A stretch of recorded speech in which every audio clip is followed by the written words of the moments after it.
محمد۔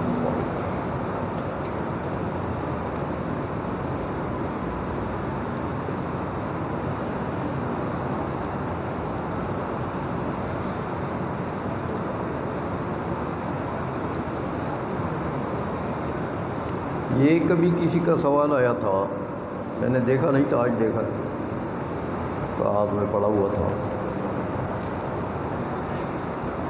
کہ یہ جو جہاد کا سلب ہوا تھا جس دن،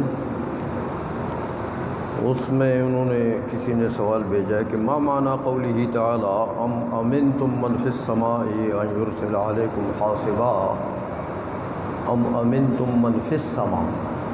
سائل کا مطلب یہ ہے کہ جو من فی السماء ہے تو باری تعالیٰ کے لیے تو جہت ثابت ہو گئی ہے، تو اس کا یہ مطلب نہیں کہ ذات باری تعالیٰ فی السماء ہے۔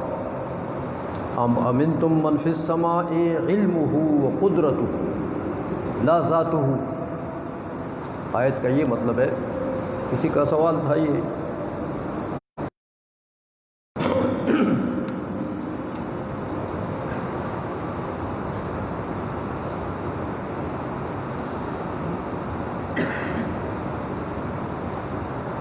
کچھ حضرات نے کچھ چند سوالات وہاں پر بھی دیے،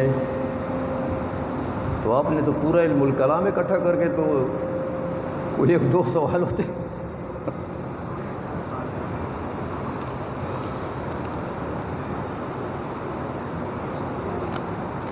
یہ بات تو ایسے ہے کہ آپ نے جوابات بھی دیے ہیں تو سوال بھی کیا تو جواب بھی دیا، تو اس میں تو مجھے بولنے کی ضرورت نہیں ہے۔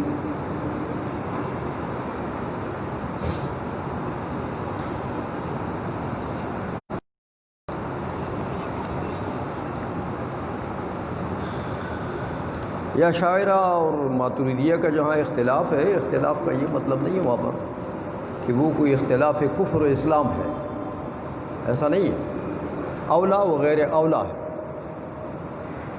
اختلاف اولویت وغیر اولویت ہے، اس لیے وہ تو صاف بات ہے۔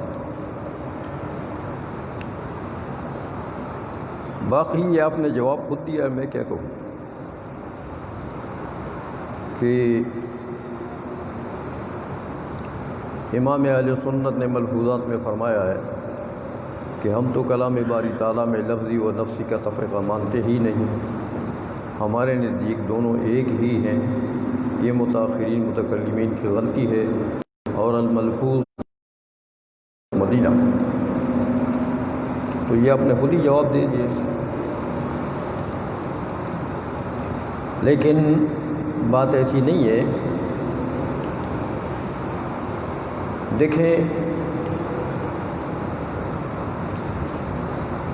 قرآن عظیم دو قسم کی صفات سے موصوف ہے، بعض صفات حادثہ، بعض صفات قدم کے۔ متاخرین جو یہ مجبور ہوئے کہ انہوں نے کلام کی دو قسمیں کی، نفسی اور لفظی، کہ لفظی کلام حادث ہے، کہ ما تلفظنا یعنی قراءتنا حادثۃ والمقروء قدیم، قراءت تو ہماری صفت ہے نا، قاری کی صفت ہے، تو قاری کی صفت ہے تو قاری کی صفات سب حادث ہیں، اور مقروء جو ہے وہ کلام الہی ہے، وہ قدیم ہے۔ تو اس لیے متاخرین نے جو یہ بات کی ہے وہ صفات واردہ فی الکلام و فی الحدیث کو مد نظر رکھ کے انہوں نے یہ کیا ہے کہ جن جو صفات کلام اللہ کی، ایسے یہ بات آ رہی ہے اس میں، یہ لکھنا بھی نہیں کرنا بھی نہیں چاہیے تھا یہاں پر، یہ کلام اللہ کی بات مستقل ابھی آ رہی ہے، لیکن یار اب کتاب میں کدھر رکھوں، آپ لوگوں نے یہ رکھا ہوا ہے، لائن چلی گئی ہے، میں سمجھا کوئی ہمارا قصور ہو گیا، تو اس لیے یہ بات مستقل آ رہی ہے، اس کا مسئلہ حل ہو جائے گا، باقی وہی بات ہے۔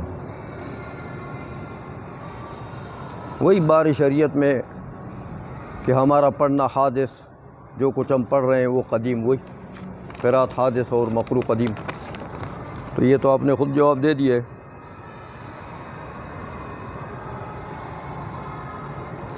اس لیے یہ چیزیں تقریباً آ رہی ہیں، آپ گھبرائیں نہیں، یہ اسی کے اندر داخل ہیں.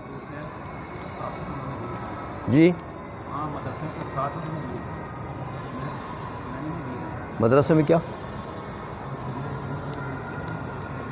یہ تو آپ نے دیا تھا رات کو نا مجھے. تو وہ وہاں مدرسے کے دوسرے استاد ہیں، انہوں نے دیے تھے، میں وہاں پڑھاتا ہوں. اچھا پڑھاتے ہیں آپ. یہ سوالات بھی اس طریقے سے نہیں کرنے چاہیے، یہ تو پورا علم کلام. جب بات آ رہی ہے کتاب میں تو وہ موقع پر پھر کر لیں گے انشاءاللہ. اللہم صلی علی سیدنا محمد وآلہ وعطرتہ وعدد کل معلوم لک. تو کوئی انتظام ہے بجلی کا کہ پھر آپ حضرات قریب ہو جائیں، یہ 120 کو چھوڑ دیں، قریب ہو جائے سارے. کوئی کرونا نہیں ہے یار، ایسے ہی کرونا بنا ہے. وہ یہودیوں نے کرونے کا ڈنڈورا کر دیا، تو مسلمان تو منفعل مزاج قوم ہے.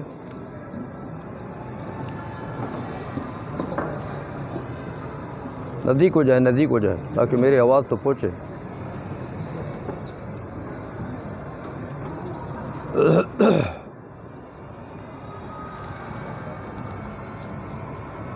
تو کل بات ہوئی تھی اس آیت کے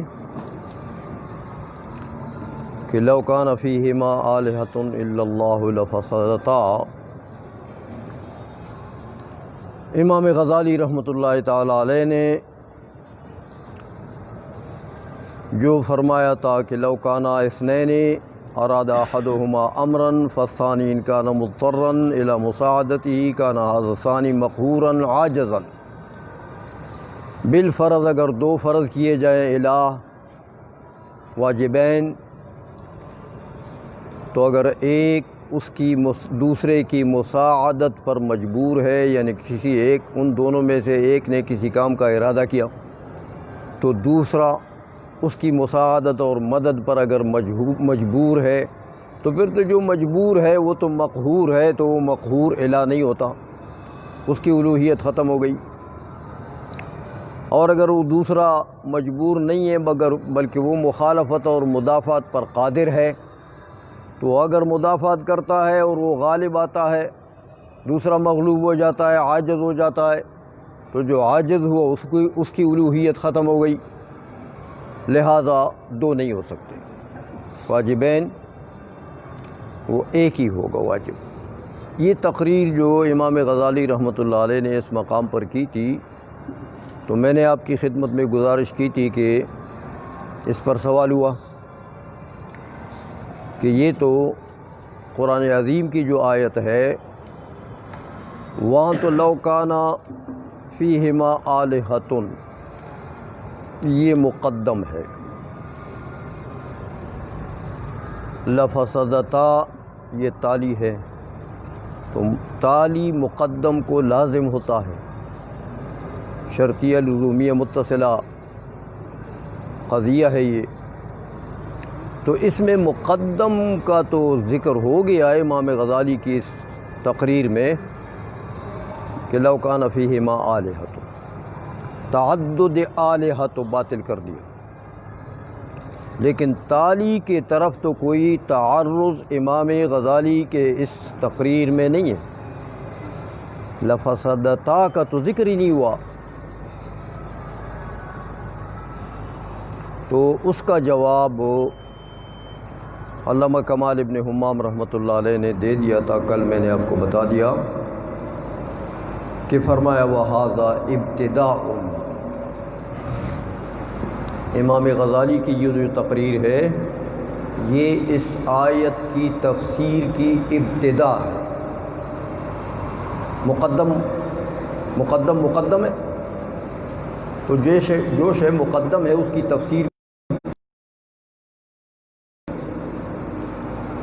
اس لیے یہ ابتدا ہے. پوری آیت کی تقریر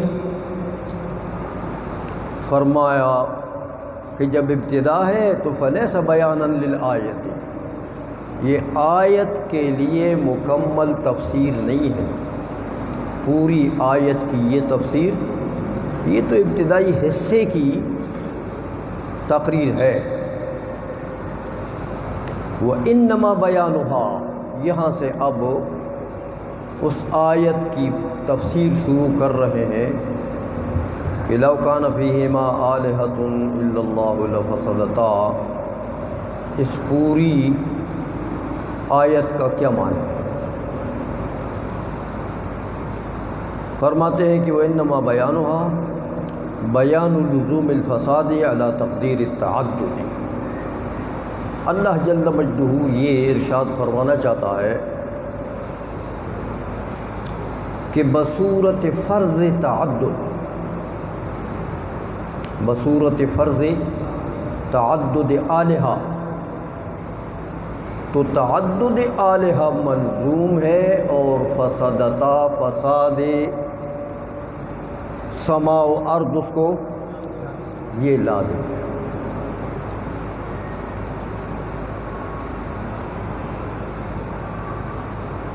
اب یہ کلام اللہ جل مجدہ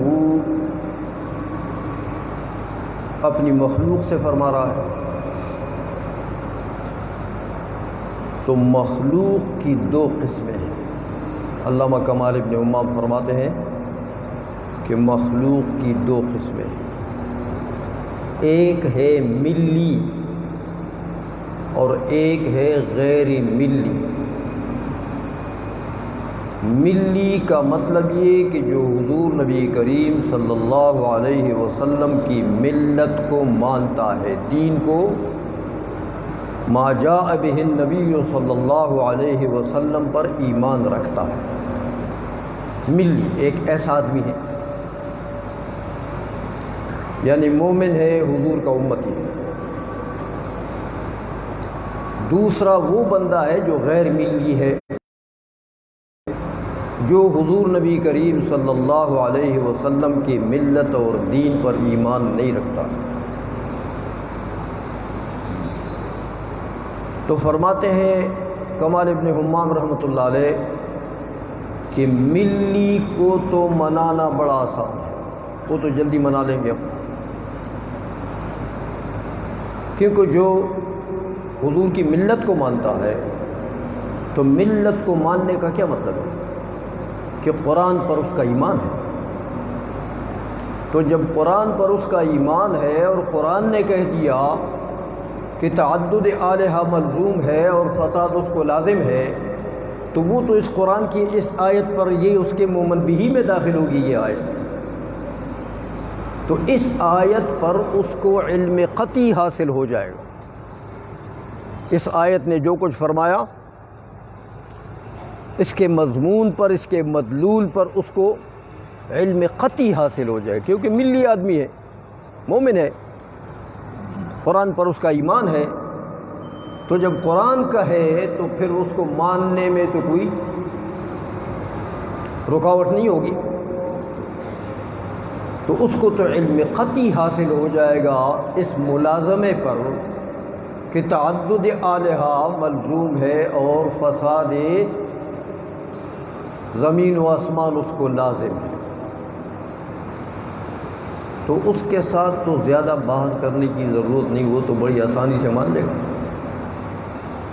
اس لیے فرمایا آگے کہ وَإِنَّمَا بَيَانُهَا بیان لزوم الفساد علی تقدیر تعدد، آیت کا بیان یہ ہے کہ بر تقدیر تعدد فساد اس کو لازم ہے، لیکن اب مخاطب کی دو قسمیں، لَوْ كَانَ فِيهِمَا آلِهَةٌ کا جو مخاطب ہے، ایک فَأَمَّا الْمِلِّي،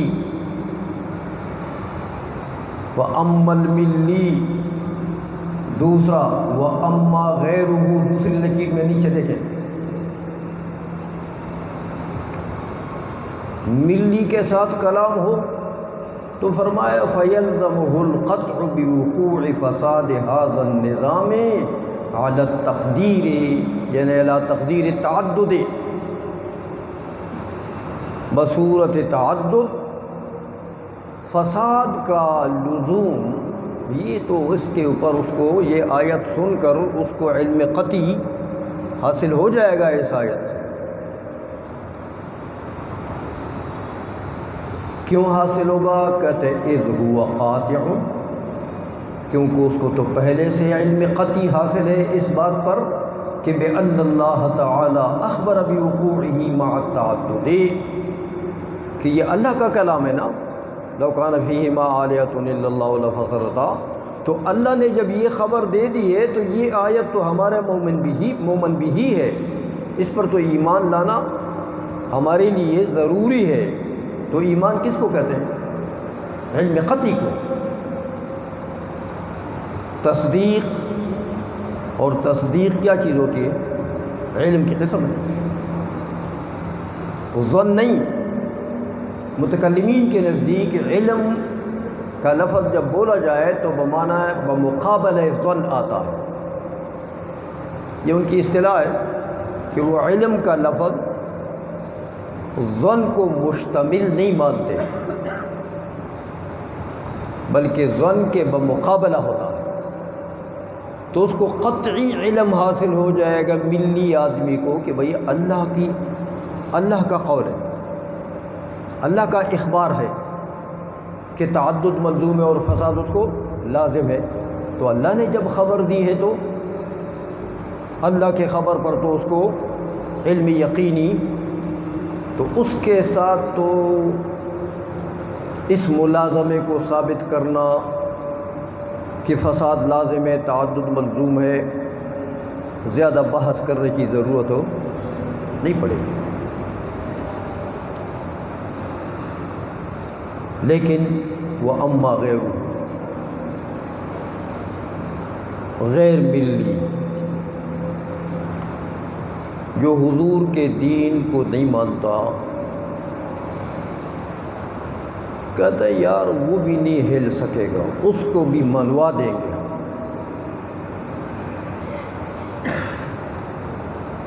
اس کو بھی، جو حضور کے دین کو نہیں مانتا اس کو بھی ہم منوا دیں گے کہ تعدد آلہہ ملزوم ہے اور فساد اس کو لازم ہے، یہ منوا لیں گے ہم اس کو۔ کیسے منوائیں گے؟ کہتے دو طریقے ہیں۔ ایک طریقہ یہ ہے کہ وہ دلائل کے سامنے مجبور ہو جائے گا، ہم دلائل دیں گے،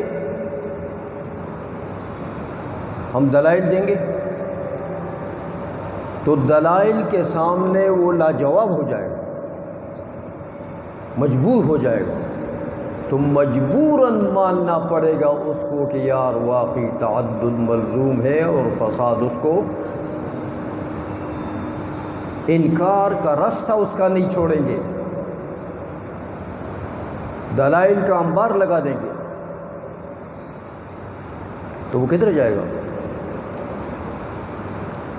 اس لیے فرمایا وَأَمَّا غَيْرُهُ فَيَلْزَمُهُ ذَلِكَ أَيْضًا جَبْرًا، اس کو بھی یہ لازم آ جائے گا کہ تعدد ملزوم ہے اور فساد اس کو لازم ہے، لیکن جبراً یعنی مجبوراً، وہ مجبور ہو جائے گا اس ملازمے کو ماننے کے لیے، انکار کا راستہ نہیں رہے گا اس کے پاس۔ وہ کیسے؟ کہتے ہم دو طریقے سے اس کو گھیریں گے۔ ایک طریقہ تو یہ کہ سب سے پہلے ملت حضور کے دین کے حقانیت کے دلائل اس کے سامنے رکھیں گے کہ دیکھو میاں، حضور نبی کریم صلی اللہ علیہ وسلم کی ملت، حضور کا دین، یہ دین حق ہے، اس کے حقانیت کے دلائل اس کے سامنے رکھیں گے کہ میاں دیکھو حضور امین ہے، صادق ہے، اور ان دو صفات کا اقرار دشمنوں نے بھی کیا. مکہ کے مشرکین بھی اس کے قائل تھے. تو امین بھی ہے، صادق بھی ہے، اور اسی صدق و امانت پر صرف مشرکین یعنی مخالفین یا موافقین گواہ نہیں ہے،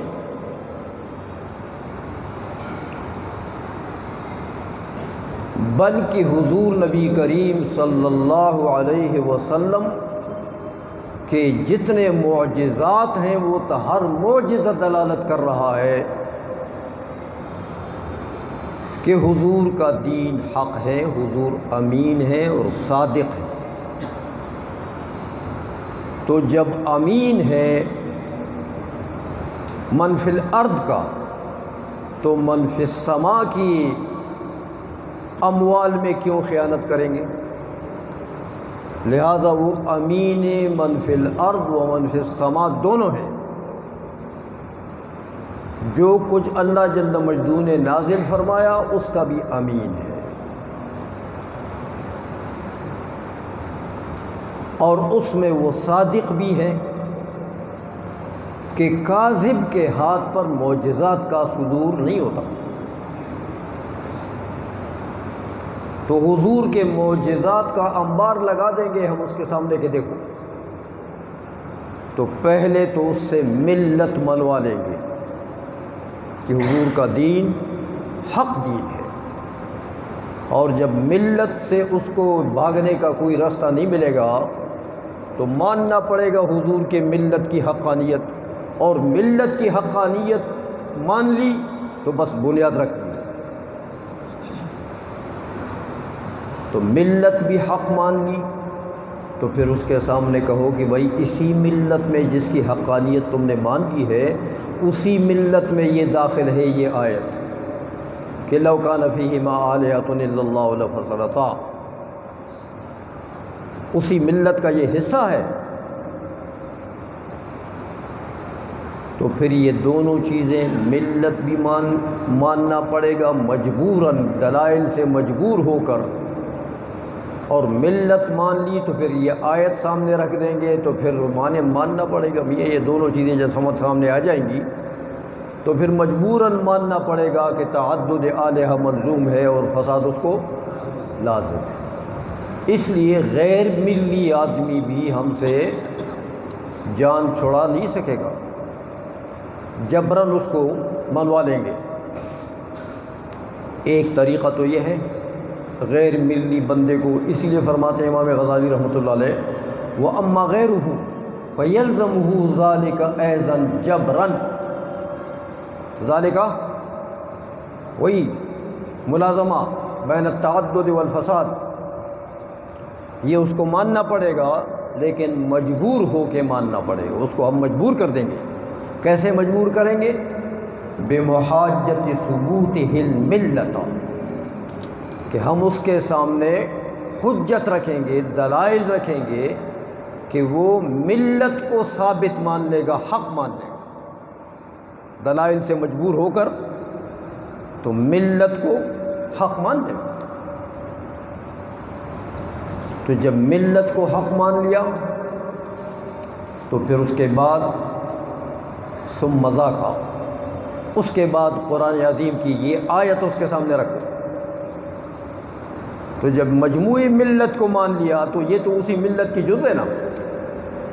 تو جب یہ آیت سامنے رکھو گے ثم ذاک لو کان فیہما آلہۃ الا اللہ لفسدتا، تو دونوں چیزیں جب ملیں گی تو وہ مان جائے گا کہ واقعی یار کوئی راستہ تو ہے نہیں، تعدد آلہہ ملزوم ہے اور فساد اس کو لازم. تو غیر ملی کو منوانے کا ایک طریقہ تو یہ ہے، پہلے ملت منواؤ، دلائل حقانیت ملت اس کے سامنے رکھو، مجبور ہو جائے گا، ملت ماننا پڑے گا.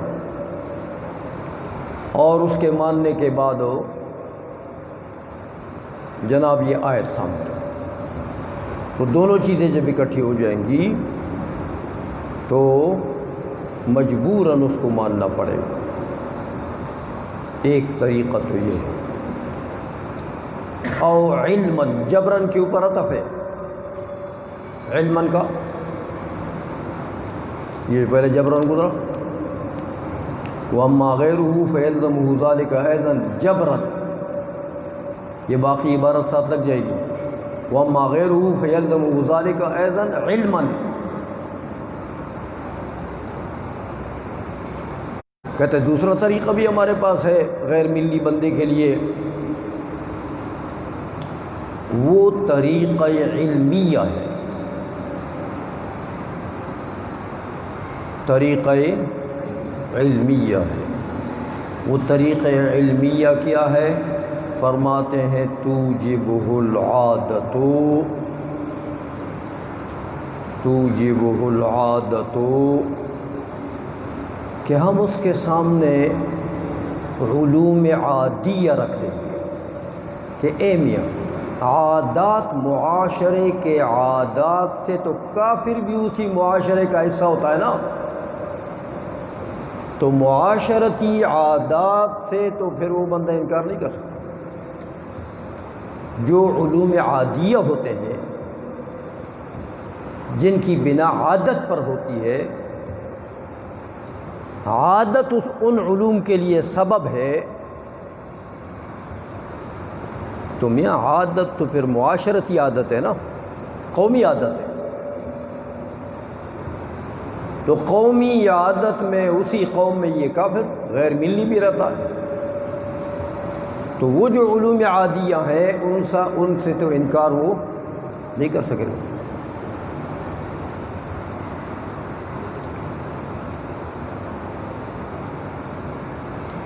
اب یہ علوم عادیہ کے طور پر اس کو ماننا پڑے۔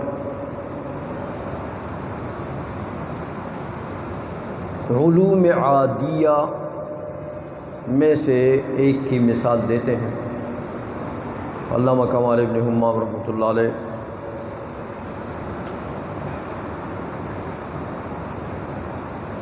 فرماتے ہیں فرض کرو آپ نے منگا پیر کا ایک پہاڑ دیکھا، منگا پیر میں پہاڑیاں ہیں، پہاڑ تو نہیں ہے لیکن پہاڑیاں ہیں، یہ آپ ہمارے مردان کا بھی ہے، بہت بڑا پہاڑ دیکھو،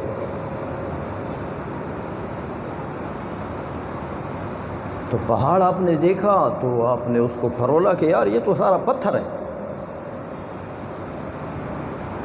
پہاڑ تو سارا پتھر کا بنا ہوا ہے، ہر جز اس کا پتھر ہے، نہ کہیں سونا ہے اس کے اجزاء میں، نہ کہیں چاندی ہے، نہ کہیں لوہا ہے، نہ کہیں تانبا ہے، کوئی شے نہیں، پتھر ہی پتھر ہے،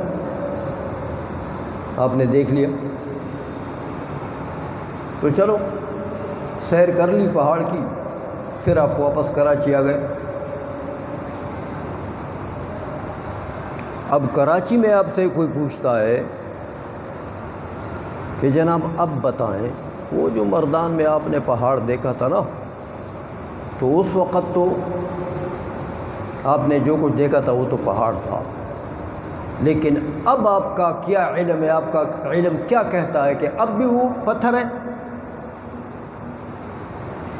وہ جو پہاڑ آپ پتھر کا دیکھ کر آئے تھے اس وقت تو آپ نے دیکھا کہ پتھر ہے، سارا پتھر ہی پتھر ہے، لیکن اب تو آپ واپس کراچی پہنچ چکے ہیں نا، تو مہینے کے بعد آپ سے کسی نے پوچھا کہ جناب یہ بتائیں کہ وہ جو پہاڑ آپ نے مردان میں دیکھا تھا، بہت بڑا پہاڑ اور پتھر ہی پتھر دیکھے تھے آپ نے، کیا آپ کا علم کیا کہتا ہے کہ اب بھی وہ پتھر ہے کہ اب سونا بن چکا ہے؟ آپ کا علم کیا کہتا ہے؟ تو آپ کیا کہیں گے کہ میرا علم تو یہ ہے کہ جناب ابھی بھی وہ پتھر ہے۔ تو یہ جو آپ کا علم ہے ابھی، دیکھو ایک تو آپ کا مشاہدہ تھا، اس کی بات نہیں کر رہا ہوں، یہ جو ابھی آپ اپنے علم کا اظہار کر رہے ہیں کہ میں ابھی اپنے علم کے مطابق جو بات کر رہا ہوں نا، علم حاضر، وہ یہ ہے کہ ابھی بھی وہ پتھر ہے۔ بھائی کیوں پتھر ہے؟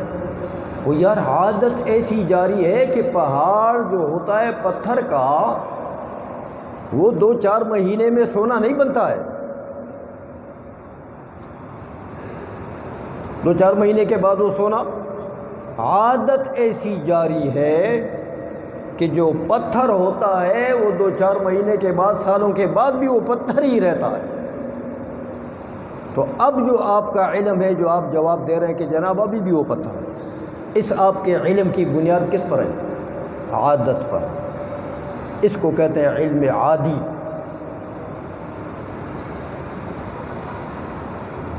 علم عادی۔ یا اسی طرح آپ نے کوئی اور چیز کہیں دیکھی مہینے پہلے، کہیں آپ نے عجیب سی چائےدانی دیکھی تھی مہینہ پہلے، پیتل کی بنی ہوئی تھی۔ اب مہینے کے بعد آپ سے کوئی پوچھتا ہے کہ جناب یہ بتائیں کہ وہ جو پیتل کی چائےدانی آپ نے دیکھی تھی اس وقت وہ تو پیتل کی تھی نا، لیکن اب آپ کا علم کیا کہتا ہے کہ وہ پیتل ہے کہ وہ سونا بن گیا ہے؟ تو آپ کیا کہیں گے کہ جناب میرا علم ابھی بھی یہ کہتا ہے کہ ابھی بھی وہ پیتل ہے۔ کیوں ہے یہ علم؟ کیوں ہے؟ عادت جاری ہے ایسی۔ تو یہ علوم عادیہ ہیں۔ تو فرماتے ہیں کہ ہم اس غیر ملی کو علماً بھی منوا لیں گے۔ علماً کیسے علماً منوا لیں گے؟ علوم عادیہ کے طریقے سے۔ علوم عادیہ کے طریقے سے کیسے؟ تو ابن حمام رحمۃ اللہ علیہ اس کی تفسیر فرماتے ہیں کہ دیکھو میاں، پہلے یہ سن لو ذرا، یہ کتاب میں بعد میں آئے گا لیکن اس مضمون کو مربوط رکھتے ہیں۔ کیسے منوائیں گے؟ کہتے ہیں ہم کہیں گے میاں دیکھو، آپ کے ایک گاؤں میں 2 امراء، 2 رئیس، ایک گاؤں کے 2 رئیس فرض کر لیں، 2 امیر، 2 رئیس، 2 امیر۔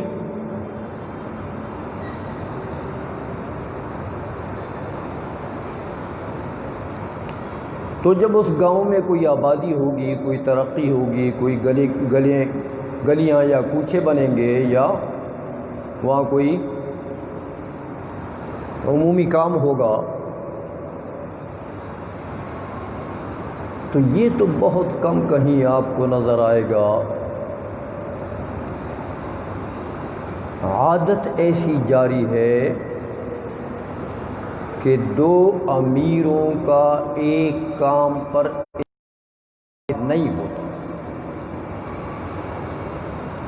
وہ ایک امیر کہے گا یہ گلی جو ہے نا، یہ تم نے کیا تنگ بنائی یار، اس کو کھلی گہری گلی بنانی چاہیے کہ توڑ دو اس کو۔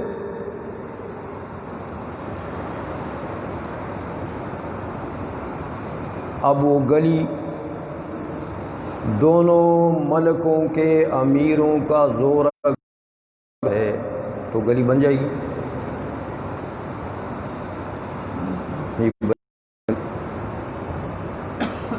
سرے سے گلی بنے گی۔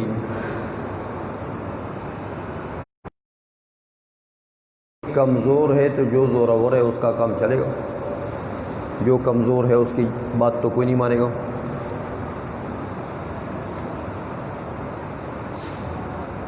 اور اگر دونوں برابر ہیں تو پھر لڑائی جھگڑا رہے گا، گلی کوئی نہیں بنے گی، فساد ہی فساد رہے گا۔ یہ علم عادی ہے کہ 2، وہ ایک مقولہ بھی ہے نا، کہ 2 بادشاہ تو چلو گزارا کر لیں گے ایک ملک میں، لیکن 2 فقیر ایک کند میں گزارا نہیں کر سکتے۔ 2 فقیر، کند کہتے ہیں وہ فقیروں کے نہیں، وہ کئی قسم کے ٹکڑوں سے بنی ہوئی جو چادر ہوتی ہے، جیسے وہ آج کا اجرک، آپ کے سندھ کا اجرک ہے، یہ ہمارے پیر بابا کے ملنگوں کا کند ہے۔ تو کند ایک ہو اور فقیر 2، وہ کیسے گزارا کرے؟ ایک اپنی طرف کھینچے گا، دوسرا اپنی طرف کھینچے گا۔ تو فقیر سے لے کر بادشاہوں تک عادت ایسی جاری ہے کہ 2 طاقتور آپس میں ایک دوسرے کے ساتھ چلتے نہیں ہیں، چلتے نہیں ہیں۔ تو 2 الہ ایک ملک میں چلیں گے؟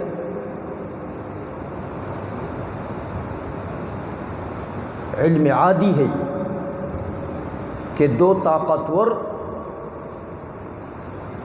ایک محل میں چلتے نہیں ہیں، مخالفت کرتے ہیں۔ تو مخالفت سے کیا لازم آتا ہے؟ اساس۔ تو وہ جو ملت نہیں مانتا، ہم اس کو علوم عادیہ کے طریقے سے منا لیں گے کہ میاں تعدد ملزوم ہے اور فساد اس کو لازم ہے، اس عادت کے طریقے سے کہ دنیا میں معاشراتی زندگی کو دیکھو نا، جہاں کہیں 2 طاقتور بندے ایک امر پر اکٹھے ہوئے ہیں، وہاں انہوں نے فساد ہی کیا ہے۔ تو تعدد ملزوم ہے اور فساد اس کو لازم ہے۔ اس لیے علامہ ابن حمام فرماتے ہیں کہ دیکھو، والعلوم العادیۃ داخلۃ فی مسمی العلم، علوم عادیہ بھی علم ہے، ایسا نہیں ہے کہ علوم عادیہ کوئی جہل ہے، علوم عادیہ بھی، والعلوم العادیہ تو مبتدا ہے، داخلۃ اس کی خبر ہے۔ آگے علوم عادیہ کے ایک جزیہ کی مثال دی ہے، فرماتے ہیں کل علم حال الغیبۃ عن جبل عاہدناہ حجرا انہ حجر۔ یہ جو میں نے پہلے مثال دی آپ کو کہ آپ نے پہاڑ کو پہلے دیکھا پتھر ہی پتھر ہے، تو اب جب 1 مہینے کے بعد آپ سے کسی نے پوچھا کہ جناب وہ اب کیسے ہوگا وہ پہاڑ، سونے کا ہوگا؟ تو آپ کہیں گے نا جناب، ہمارا علم تو ابھی بھی یہی کہتا ہے کہ وہ پتھر کا ہی ہے۔ تو آپ جو یہ کہہ رہے ہیں کہ میرا علم یہی کہہ رہا ہے کہ وہ پتھر کا ہی ہے، یہ علم عادی ہے، اس کی بنا عادت پر ہے۔ یہ مثال دے دی علامہ ابن حمام رحمۃ اللہ علیہ نے کہ انہ حجر الآن، ابھی بھی وہ حجر ہے۔ اچھا، والعلوم العادیۃ داخلۃ فی مسمی العلم الماخوذ فیہ عدم احتمال النقیص۔ اصل میں یہاں پر ایک اعتراض ہوا، علامہ ابن حمام رحمۃ اللہ علیہ اس کا جواب دیتے ہیں کہ دیکھو، علم قطعی، یہ جو علوم عادیہ ہے نا، یہ مفید قطع نہیں ہے۔ اعتراض یہ ہوتا، علم عادی مفید یقین نہیں، تو یہاں تو یقین چاہیے، قطع چاہیے، تو تم استدلال میں پیش کرتے ہو علوم عادیہ کو، تو یہ تو مفید قطع و یقین نہیں ہوتے۔ اس لیے آپ نے شرح عقائد پڑھی ہے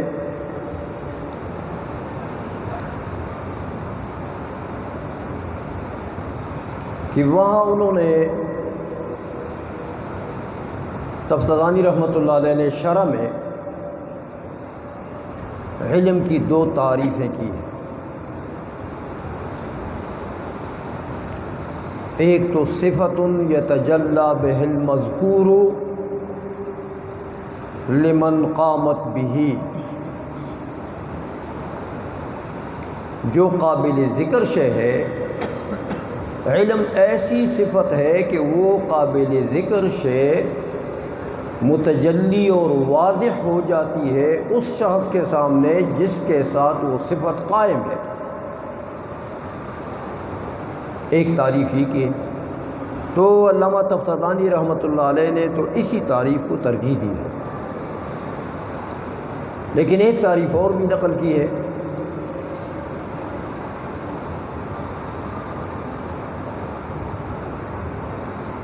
کہ صفت توجب تمیزا لا يحتمل النقیزا، یہ بھی ایک تعریف کی ہے علامہ تفتزانی رحمۃ اللہ علیہ نے شرح قائد نصفی میں، کہ علم قطعی وہ ہوتا ہے، وہ صفت ہے توجب تمیزا، یعنی توجب تمیز المعلوم عما عداہ،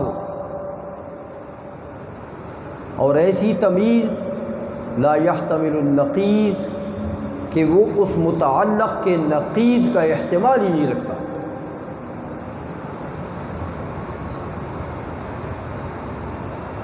یعنی عدم تمیز کا، تمیز کی نقیز کیا ہے؟ عدم تمیز، اس میں احتمال ہی نہیں ہوتا، لا يحتمل النقیز۔ تو علم قطعی وہ ہے جس میں احتمال نقیز ہی نہ ہو۔ معترض نے اس سے استدلال کیا کہ علم قطعی وہ ہے جس میں احتمال نقیز نہ ہو، تو علوم عادیہ میں تو احتمال نقیز ہوتا ہے۔ دیکھو آپ کہتے ہیں یار علم عادی ہے کہ دو بادشاہ ایک مملکت میں نہیں سما سکتے، تو کہتے ہیں یہ بتاؤ کہ دو بادشاہوں کا لڑنا یہ بھی ممکن، امر ممکن، آپس میں بیٹھ کر اتفاق کرنا کوئی یہ مہارت میں سے، یہ بھی تو ممکن ہے۔ آپ کی بنا تو اس پر ہے نا کہ وہ لڑنا، تو کیا اگر وہ اتفاق کر لیں گے تو یہ اس کی نقیض نہیں ہے؟ تو علم قطعی کی تعریف تو ہے کہ لا يحتمل النقیض، یہاں تو احتمال نقیض ہے، تو جہاں احتمال نقیض ہو وہ علم قطعی نہیں ہوتا۔ لہذا علوم عادیہ جو ہیں یہ علوم قطعیہ، ہاں یہ قطع کے مفید نہیں ہے، یقین کے مفید نہیں۔ یہ اعتراض ہوا اس طریقے سے، عبارت کو دیکھیں اب، جب یہ اعتراض ہوا تو علامہ کمال ابن حمام رحمۃ اللہ علیہ نے جواب دیا کہ دیکھو میاں، یہ جو تم نے کہا کہ علم قطعی کے لیے، علم قطعی کا مفید وہ علم ہوگا جو لا يحتمل النقیض ہو،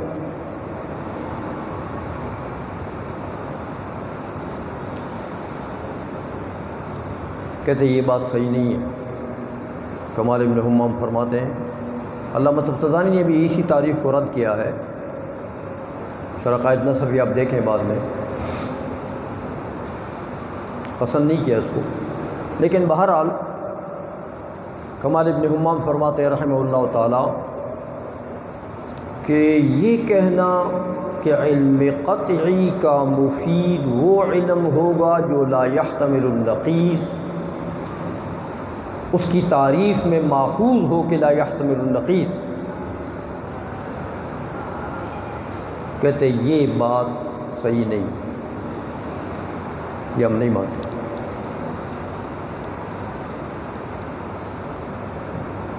یقین کے لیے مفید علم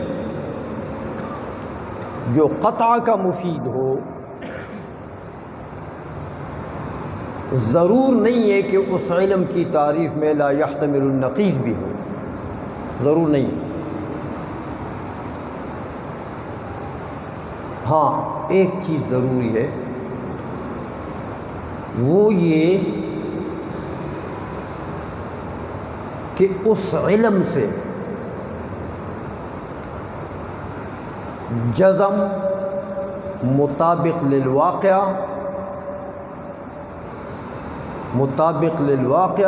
عن موجب حاصل.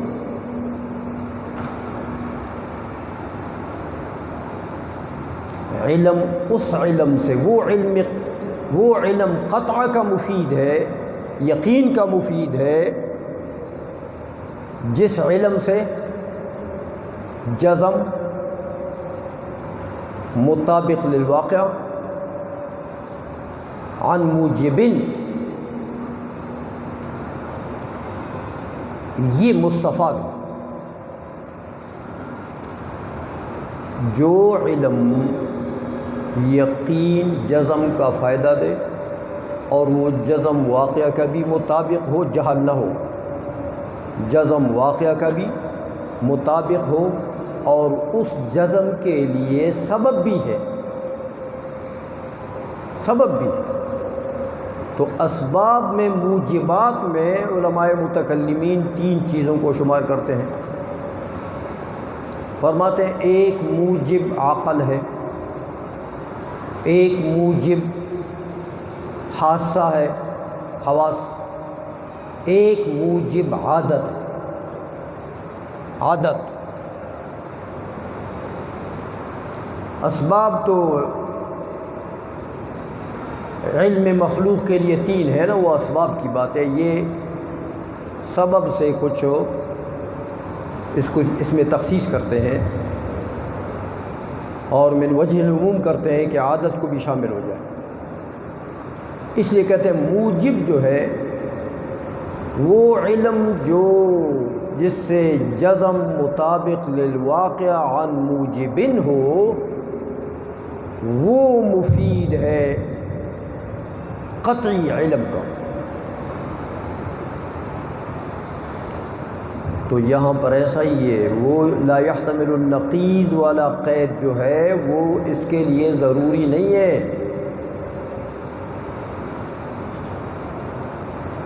بلکہ یہ 2-3 چیزیں ضروری ہے کہ اس سے جزم حاصل ہو، جزم مطابق للواقع بھی ہو، اور عن موجب ہو، یعنی عن عادت ہو یا عن حاصت ہو یا عن عقل ہو، اس کی بنا عقل پر ہو یا حس پر ہو یا عادت پر ہو. یہ ضروری ہے. تو یہاں پر تو ایسا ہے نا، علوم عادیہ جو ہے وہ جزم مطابق للواقع اور عن موجب ہیں، وہ مفید ہیں. علوم عادیہ جزم مطابق للواقع کے مفید ہیں وہ، اور وہ جزم جو حاصل ہے وہ عن موجب ہے کہ اس کا موجب عادت ہے. اس لیے علامہ کمال ابن حمام فرماتے ہیں کہ یہ بات صحیح نہیں ہے کہ آپ یہ اعتراض کر دیں کہ جناب یہ علوم عادیہ تو یقین قطعی، علم قطعی کا مفید نہیں ہے، کیونکہ اس میں تو یحتمل النقیض ہے. تو ہم کہتے ہیں یحتمل النقیض بھی ہو، اس کے باوجود اگر وہ قطع کا وہ علم جو ہے وہ مفید ہے جزم مطابق للواقع کا اور عن موجب، تو بس علم قطعی کا مفید ہے. لہذا احتمالی نقیض جو ہے وہ جزم مطابق للواقع کو ختم نہیں کرتا، وہ اس کی نقیض نہیں ہے کہ احتمال نقیض آ گیا. احتمال ہے نا، دیکھو نا، عین نقیض بالفعل تو نہیں آیا. تو احتمالات تو مفروضات بھی ہو سکتے ہیں، ضرور تو نہیں ہے کہ ہر احتمال احتمال نفس الامری ہو، واقعی ہو. احتمالات عقلیہ بھی تو ہوتے ہیں. تو آپ اگر اس میں احتمال عقلی نکالیں کہ 2 بادشاہوں نے جناب اتفاق کر لیا، یہ آپ کا مفروضہ ہوگا کہ 2 بادشاہ ایک ملک میں تھے اور انہوں نے جناب آپس میں اتفاق کر لیا، ہاں یہ مفروضہ ہوگا. اور علم عادی کون سا ہے کہ 2 بادشاہ ایک شہر میں، ہاں وہ مخالفت ہی کریں گے ایک دوسرے کے، وہ اتفاق ہو. ہاں اتفاق کی بات اگر تم نکالتے ہو تو یہ فرضی بات ہو. بات سمجھ گئے ہو؟ اب اس کا ترجمہ کرو.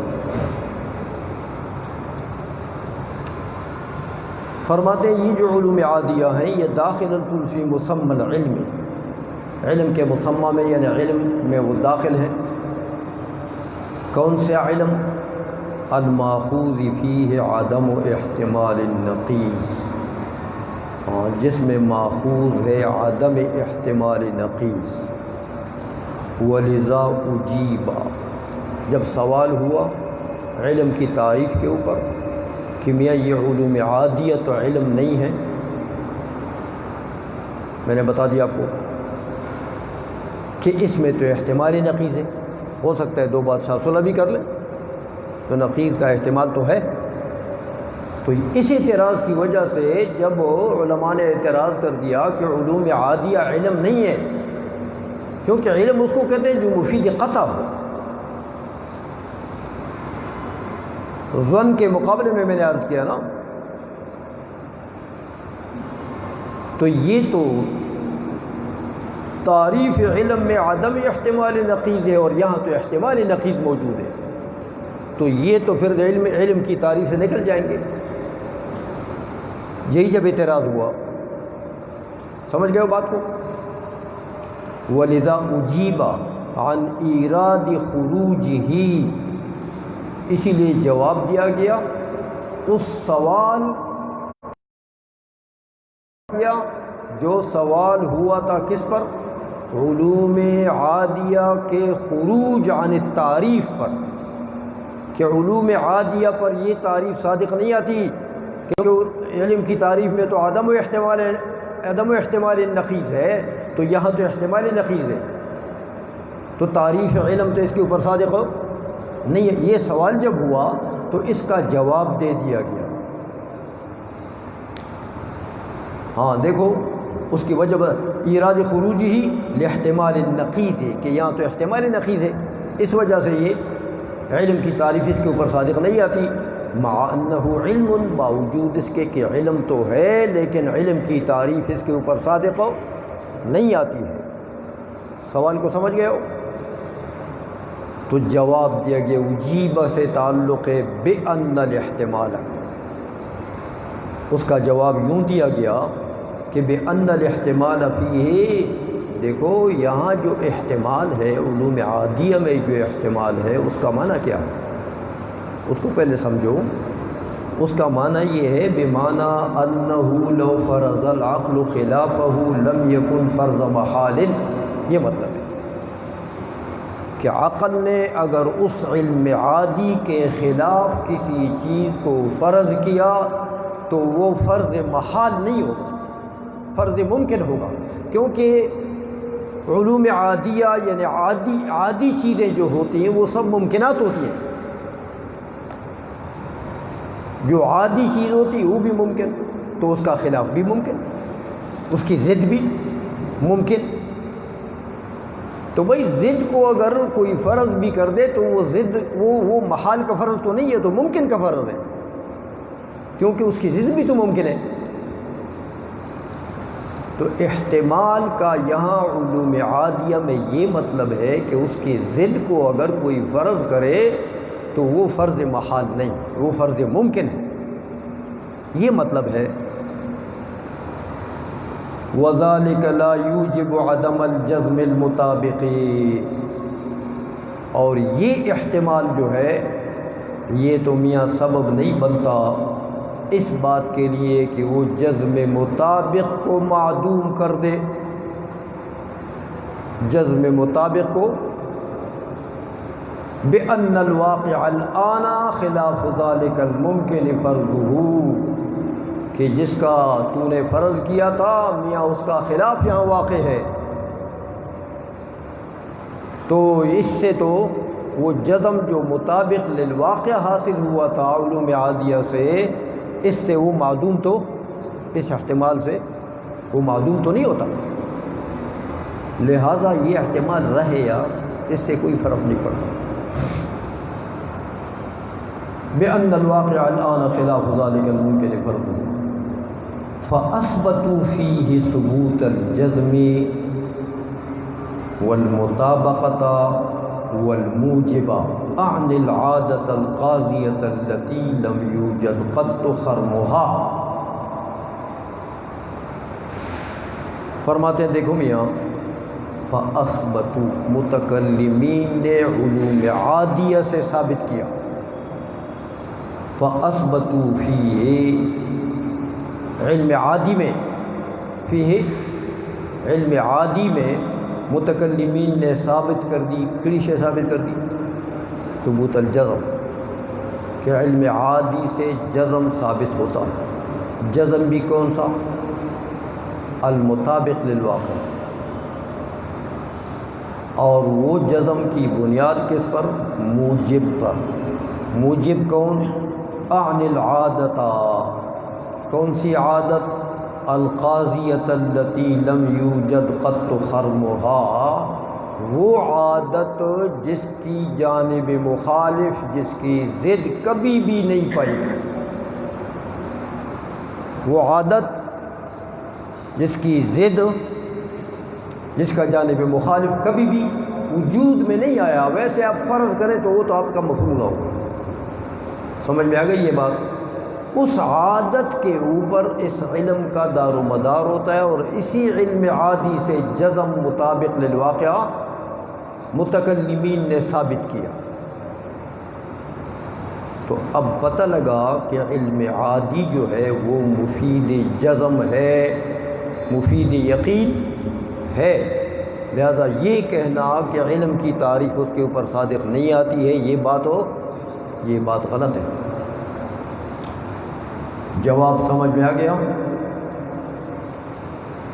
التی عن العادۃ القاضیۃ التی لم یوجد قط خرمها وذلك هو معنى العلم القطعی، علم قطعی کا یہی معنی ہے کہ جو مفید ہو جزم مطابق للواقع، یہی علم قطعی ہوتا ہے۔ تو مطلب یہ ہے کہ یہ علوم عادیہ جو ہیں یہ علوم قطعیہ ہے، اس کے قطع میں کوئی فرق نہیں آیا، یعنی یوں سمجھو کہ یہ علوم یقینیہ ہیں، علوم عادیہ بھی علوم یقینیہ میں داخل ہے۔ اچھا، وذلك هو معنى العلم القطعی بأن الواقع كذا، کہ آپ کو علم ہو جائے کہ عمر میں یہ کام ایسا ہے۔ فيحصل لنا العلم القطعی، اب دیکھیں اس آیت کی طرف، اب اس قانون کو لاتے ہیں کہ لو كان فيهما آلهة إلا الله لفسدتا، جب عادت ایسی جاری ہے کہ دو بادشاہ، ایک قریہ کے دو بادشاہ آپس میں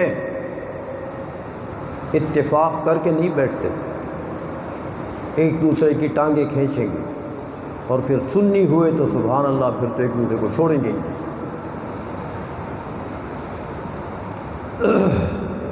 تو یہ عادت جاری ہے کہ دو بادشاہ آپس میں وہ صلح کر کے، اتفاق کر کے تو آرام سے بیٹھ جائے، ایسا ہوتا نہیں ہے۔ ہاں، ایک دوسرے کے خلاف کڑکی بناتا ہے، دوسرا تیسرے کے خلاف کڑکی بناتا ہے، تو یہ ٹانگیں کھینچنے کا سلسلہ تو یہ ہے، یہ علم عادی۔ اس لیے فرما دیا کہ یہی جو ملازمہ ہے اس آیت میں کہ تعدد ملزوم ہے اور فساد اس کو لازم ہے، یہ ہے ملازمہ عادیہ۔ تعدد جیسے دو بادشاہ ہوں، بادشاہ میں اگر تعدد آ جائے، دو ہو جائیں، تو عادتاً فساد اس کو لازم، عادتاً فساد اس کو۔ تو اسی طرح اگر دو الہ ہو جائیں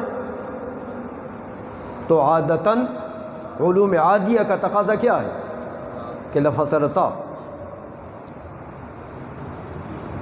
تو اس ملازمے کو اس طریقے سے علماً ہم رکھ دیں گے اس غیر ملی کے سامنے کہ تو چلو ملت نہ مان، کوئی بات نہیں، عادت کو تو مانو گے نا، اپنے معاشرے کی عادت سے تو نہیں نکل سکتے ہو۔ تو معاشرے میں مجھے ایسے دو بادشاہ دکھا دو جو ایک شہر کے دو بادشاہ ہوں اور وہ آپس میں متفق ہوں، چلو دکھا دو۔ نہیں دکھا سکے گا تو نہیں دکھا سکے گا تو خود ماننا پڑے گا کہ واقعی یار تعدد ملزوم ہے اور فساد کدھر جائے گا۔ اس لیے علامہ ابن حمام فرماتے ہیں کہ ہم عادی طریقے سے اس کو منوا لیں گے، چلو ملت نہ مانیں، عادت معاشرہ کے طریقے سے اس کو منوا لیں گے، تو غیر ملی بھی کدھر جائے گا، ماننا پڑے گا کہ تعدد ملزوم اور فساد اس کو سمجھ گئے ہو بات کو۔ اس لیے فرماتے ہیں فَيَحْصِلُ لَنَا الْعِلْمُ الْقَطْعِي، اب ہمیں علم قطعی حاصل ہوگا بِأَنَّ الْوَاقِعَ الْفَسَادُ عَلَى تَقْدِيرِ تَعَدُّدِ الْآلِهَةِ، چسپان کر دیا یہ علوم عادیہ کو اب یہاں پر اس آیت میں چسپان کر دیا۔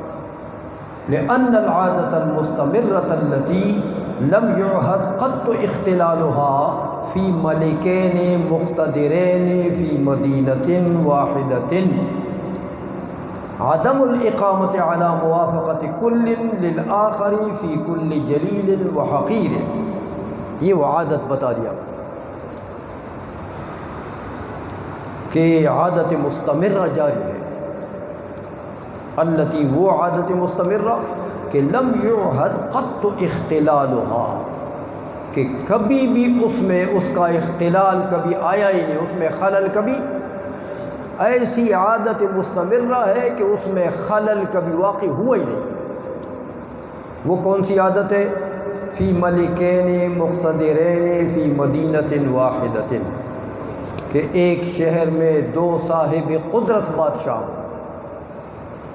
ایسا نہ ہو کہ ایک کمزور ہو تو وہ لیٹ جائے دوسرے کے سامنے، اس کی وہ تو ملک ہی نہیں۔ مقتدرین دونوں صاحب قدرت، اور ایک شہر میں ایک شہر کے دونوں بادشاہ، تو پھر میاں مجھے یہ بتاؤ کہ یہ عادت ایسی جاری ہے کہ عدم الاقامت علی موافقت کل للآخر، عادت یوں جاری ہے کہ ہر ایک دوسرے کی مخالفت کرتا ہے، عدم الاقامت علی موافقت کل للآخر، ہر ایک دوسرے کی مخالفت کرتا ہے، موافقت نہیں کرتا، فی کل جلیل و حقیر، ہر چھوٹے بڑے کام میں مخالفت ہی کرتا ہے بس۔ ایک چاہے حقیر کا کام کا ارادہ کرے تو وہ دوسرا بھی اسی کی قدرت کا ہے نا، وہ کہے گا تو کیسے یہ حقیر کام کرے گا، میں جو ہوں، سمجھائیے۔ تو اگر خود نہیں کر سکے گا دوسرے کو بھی کرنے نہیں دے گا اللہ کے فضل سے، اس لیے دوسرے کو بھی نہ کرنے دینا فساد ہے نا بھائی،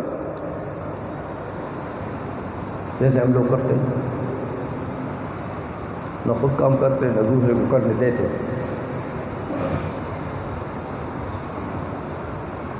یہ بالکل سنیوں کی فطرت بیان ہے۔ وہ صاحب در المختار نے لکھا ہے نا کہ یہ علماء جو دین کے خدام ہیں، دین کے محافظین ہیں، یہ اگر اولیاء نہیں ہیں تو روئی زمین پر کوئی ولی ہے ہی نہیں۔ یہ چرسی ورسی لوگ جو پیر بنے ہوئے ہیں، یہ بٹیرے لڑانے والے یہ پیر ہوں گے؟ دین کے خدام پیر ہوتے ہیں، دین کے علم رکھنے والے رہنما ہوتے ہیں، دینی رہنما۔ یہ تو آپ کدھر بیٹھے ہیں؟ یہ ضرور مجھے گناہگار کرنا ہے؟ ادھر تشریف لائے نا.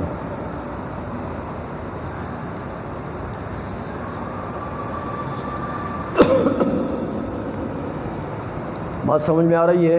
اسی لیے یہ فرما دیا کہ کوئی حقیر کام ہو یا جلیل کام ہو، بہرحال دو مقتدرین ملکین اگر ایک قریہ میں موجود ہے تو وہ نہ حقیر کام میں موافقت ہوگی نہ جلیل کام میں موافقت ہوگی، بلکہ جھگڑا ہی جھگڑا ہوگا.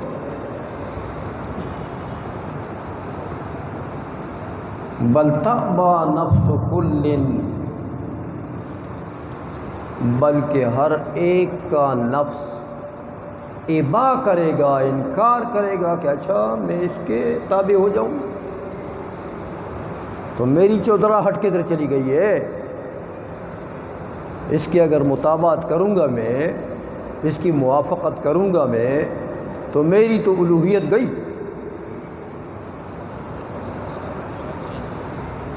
وَتَطْلُبُ الْانْفِرَادَ بِالْمَمْلَكَةِ وَالْقَهْرَ، اور ہر ایک بادشاہ جو ہے وہ غلبہ چاہے گا دوسرے پر، اور مملکت میں انفراد چاہے گا کہ میں ہی اس مملکت کا بادشاہ ہوں. ہر ایک اس کے نفس کا تقاضا یہی ہوگا. اسی لیے فرمایا فَكَيْفَ یہ تو بادشاہوں کا یہ حال ہے. تو جب بادشاہوں کا یہ حال ہے تو یہ بادشاہ تو کیا بادشاہ ہوتے ہیں، 2-4 دن کے بادشاہ ہوتے ہیں نا، بعد میں تو بادشاہی سے ہٹ جائیں تو کوئی سلام بھی نہیں کرتا ہے. تو ایسی فانی بادشاہی کے بادشاہ تو یہ چاہتے ہیں، تو کیا الوہیت کے درجے پر جو فائز ہوگا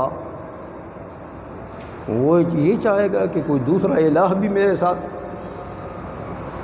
یہ جو حدیث ہے قدسی، حضور نے فرمایا کہ اللہ نے فرمایا کہ الکبریاء ردائی، کبریائی یہ میری چادر ہے، اس چادر میں میرے ساتھ اور کوئی نہیں سماتا ہے. اس لیے الوہیت میں باری تعالیٰ کسی اور کو برداشت کرتا کہ الوہیت میں اور بھی کوئی شریک ہو. اسی لیے فرمایا فَكَيْفَ بِالْإِلَٰهَيْنِ، دو الہین کا کیا حال ہوگا؟ کیا وہ ایک دوسرے کو برداشت کریں گے؟ وَالْإِلَٰهُ يُوصَفُ بِأَقْصَى غَایَاتِ التَّکَبُّرِ، جبکہ الہ تو بڑائی کے انتہائی چوٹی درجے پر فائز ہوتے ہیں. تو میاں جب یہ 2-4 دن کے بادشاہ میں بڑائی کا اتنا تقاضا ہے کہ وہ دوسرے کی بڑائی کو برداشت نہیں کر سکتا، تو وہ جو متفرد بالالوہیت ہے اور جس نے فرمایا ہے کہ الکبریاء ردائی، کیا اس ردا میں وہ دوسرے کو بھی؟ اس لیے فرمایا کیف لا تطلب نفسه الانفراد بالملک والعلو علی الآخر کما اخبر اللہ سبحانہ بقولہ ولعلی بعضهم علی بعض. اللہ نے قرآن میں بتا دیا کہ کئی ہوتے تو پھر وَلَعَلَى بَعْضُهُمْ عَلَى بَعْضٍ، بعض دوسرے بعضوں پر علو اور بلندی رتبہ کا گویا کہ کوشش کرتے. لیکن جب ملکین کا یہ حال ہے تو الہین کا پھر کیا حال ہے؟ اس لیے کہتے ہیں عادی ملازمہ ہے یہ کہ تعدد ملزوم ہے اور فساد اس کو عادت جاری ہے ایسی. جب بادشاہوں کی عادت ایسی جاری ہے تو اسی سے استدلال ہم کر سکتے ہیں نا الوہیت میں تعدد پر، کہ بادشاہوں میں تعدد ہو تو فساد اس کو لازم، تو الہ میں تعدد ہو تو بھی بدرجہ ولا لازم، فساد بدرجہ. یہ تقریر علامہ ابن حمام رحمۃ اللہ تعالی علیہ نے اس برہان تمانع کی اس طریقے سے کر دی کہ بھئی مخاطب کی چونکہ دو قسمیں ہیں، ایک ملت کا قائل ہے، دوسرا نہیں ہے۔ ملت کا قائل تو آسانی سے ہم منوا لیں گے، جو غیر قائل ہے اس کے منوانے کے لیے دو طریقے ہیں، ایک جبراً ایک علماً۔ تو علماً جو طریقہ ہے وہ بطریق علوم عادیہ منوا لیں گے۔ یہاں تک وہ بات ختم ہو گئی۔ اب فرماتے ہیں ہاذا، یہ جو میں نے تقریر کی، اللہ بن حمام فرماتے ہیں کہ علمی طور پر ہم اس طریقے سے ثابت کر سکتے ہیں کہ تعدد جو ہے وہ ملزوم ہے اور فساد لازم ہے۔ فرماتے ہیں ھذا اذا تؤملا لا تكاد النفس تخطر نقيضه فضلا عن اختار فرضه مع الجزم بأن الواقع هو الآخر۔ کہتے ہیں یہ جو طریقہ میں نے آپ کے سامنے پیش کیا، اس پر اگر صحیح طریقے سے غور کیا جائے، ھذا اذا تؤملا، تأمل کیا جائے، غور کیا جائے اس پر، تو میاں کسی نفس ناطقہ کے خواب و خیال میں بھی یہ بات نہیں گزرے گی کہ اس کی نقیض بھی ہو سکتی ہے کہ دو بادشاہ ایک شہر میں مقتدرین ہوں تو ان کا دو مقتدرین کا ہونا ملزوم ہے اور فساد اس کو، اس کی نقیض کیا ہوگی کہ وہ دو اتفاق کر لیں۔ وہ اتفاق والی صورت تو ذہن میں گزرے گی بھی کبھی۔ میں نے جو طریقہ بتایا، کہتے ہیں اس طریقے پر اگر آپ تأمل کریں تو اس کی نقیض جو واقعہ ہے نفس الامر میں فساد اور اختلاف ہو، اس کی نقیض تو آپ کے ذہن میں کبھی گزرے گی ہی نہیں۔ اسی لیے فرمایا کہ ھذا اذا تؤملا لا تكاد النفس تخطر نقيضه، ہاں تو نفس ناطقہ تو اس کے قریب بھی نہیں جائے گی کہ اس کی نقیض اس کے خاطر میں آئے، اس کی نقیض فضلا عن اختار فرضی، بڑھ کر اس سے کہ اس نقیض کو فرض بھی، اس کے اختیار کو فرض بھی کرے بندہ۔ فرض کرنا تو دور کی بات ہے یار، اس کا تصور بھی نہیں گزرے گا۔ مع الجزم بأن الواقع هو الآخر، جب اس بات پر جزم ہے آپ کو کہ میاں تعدد کو فساد لازم ہے، بأن الواقع هو الآخر، ان الفساد تو والاتفاق لا تخطر ببال، نقیض اس کا اتفاق ہے نا، تو یہ آپ کے دل میں اس کا تصور بھی نہیں آئے گا، جبکہ واقع میں نفس الامر میں اختلاف ہے، فساد لازم ہے تعدد کو۔ یہ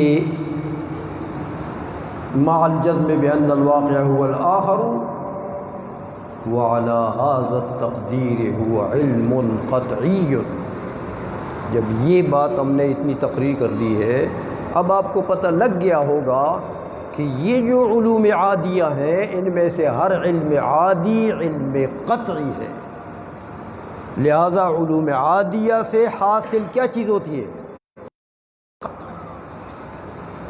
علوم عادیہ سے یقین حاصل ہوتا ہے، کیونکہ نقیض کا تصور بھی نہیں ہو سکتا اس کے ساتھ۔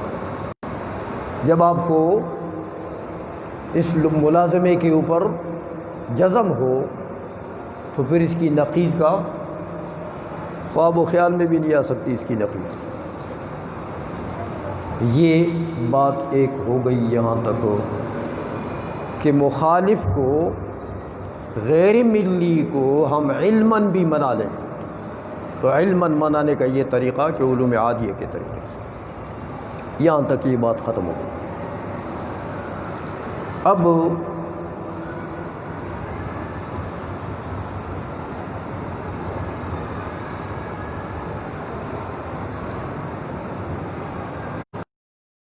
مطالعہ کریں نیچے شرح کا، تو آپ کو بڑی لمبی بات لکھی ہے شارح نے اس پر، تو ساری تو میں نہیں بیان کر سکتا، لیکن اتنی بات آپ سمجھ لیں کہ یہاں سے وَإِنَّمَا غَلَطَ مَنْ قَالَ غَيْرَ هَذَا، اصل میں بات یہ ہوئی، بات گئی علامہ تفتزانی پر، شارح عقائد پر.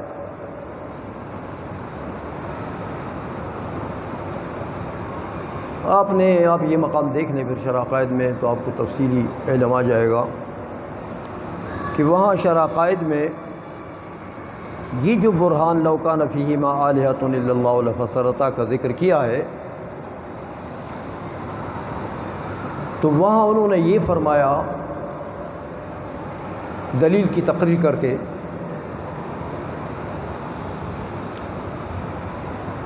فرمایا یہ برہان تمانع جو ہے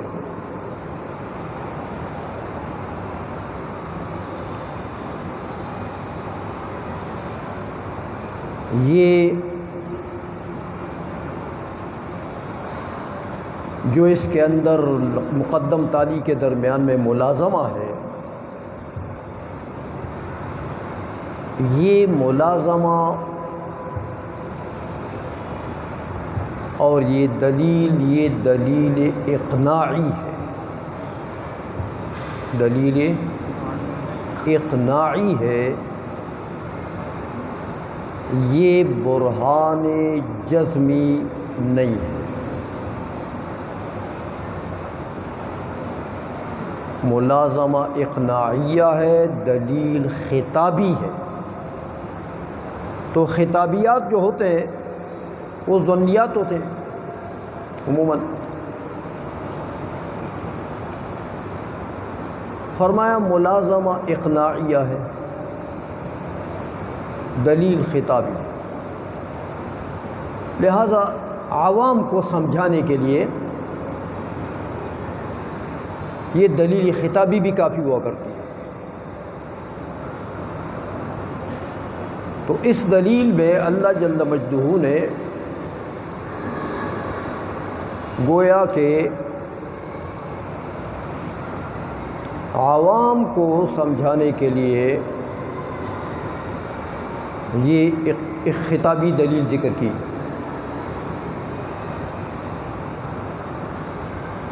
تو علامہ تفتزانی رحمۃ اللہ علیہ کے زبان سے جو یہ دو باتیں نکلی کہ دلیل خطابی ہے اور ملازمہ اقناعیہ ہے،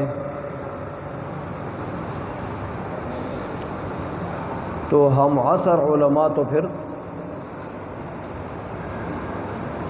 تاڑنے والے بھی قیامت کی نظر رکھتے ہیں. تو تاڑنے والے آ گئے،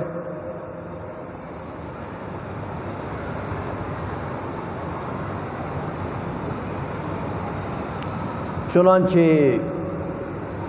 تاڑنے والوں نے اعتراض کر دیا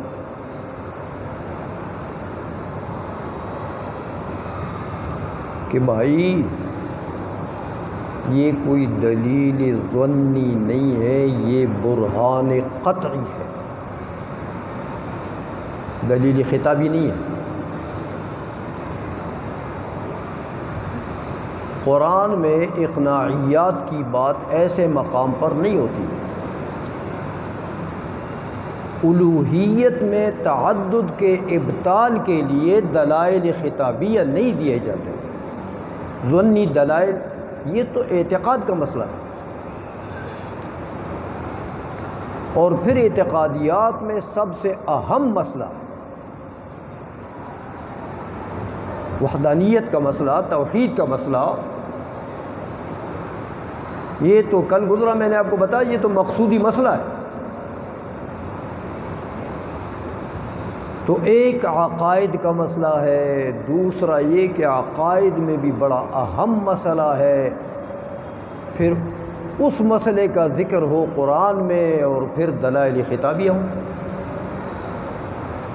کیا مناسبت ہے؟ اس لیے علامہ تفتزانی بیچارے پر ان دو وجہ سے اعتراضات شروع ہو گئے۔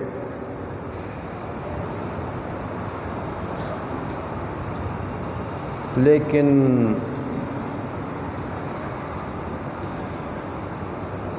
غیرت مند اساتذہ کے کچھ غیرت مند شاگرد بھی ملتے ہوئے۔ علامہ تفتزانی واقعی علامہ بہت بڑے عالم،